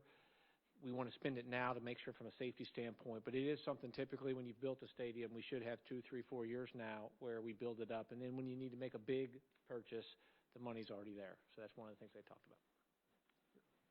I hate to ask this, but so so it goes straight up, does it also go back to the roof line? Because otherwise, if it's a very high pop-up, it ain't gonna, No, the answer is no. It goes up. Yeah, we're not worried about a high pop-up. Those Not don't worried hurt. about- okay. What hurts is something A dead line off that drive. bat that was Yeah. coming straight over and missing that net. yeah, It just was clipping it. going, balls went through the wall inside of some of those places. We were blessed to only have one person that was hit. Okay. 15, yeah. And the That's safety of fine. those suites would be much better, Mhm. much more better. Okay. Now, it can still go straight up and straight down, Yeah. and then we're only as good as who's paying attention and who's Right, the yeah. hot dog, so. Yeah. Okay. Can I get the vote, please? Councilmember Robleski, Aye. Councilmember Powell, Aye. Council President Shaw, Aye. Councilmember Spears, Aye. Councilmember Bartlett, Aye. Councilmember Denzine, Aye. Councilmember Seifert. Aye. Motion passes. Thank you. Corey the caboose. As Corey's coming up here, Megan's put a lot of time into both of those things right there. There's a lot of negotiation that's going on in doing that, and so along with our team who supports her with that, thank you for all your time in putting that in. You should be grateful to Megan, because now you're my favorite person. Because you're last. I have Resolution 2021-375-R, authorizing professional services agreement with Sharon Rivers Officiating. This is for our, providing officials for our youth and adult basketball program. Move to approve. Second. Motion and second. Any discussion? Who's second? Glad we're playing. Mara and Teddy, I think. Mm-hmm. Can I get the vote, Take please? credit. Ready? Councilmember Robleski, Aye. Councilmember Powell, Aye. Council President Shaw, Aye. Councilmember Spears, Aye. Councilmember Bartlett, Aye. Councilmember Denzine, Aye. Councilmember Seifert. Aye. Motion passes. Thank you, Corey. Any miscellaneous business? Or No work session, just Nah. to announce that, right? No work session this month. Not this month. Okay. Motion to adjourn? Move to- Moved. Be it. Thank you. With messages of hope that are so beautiful and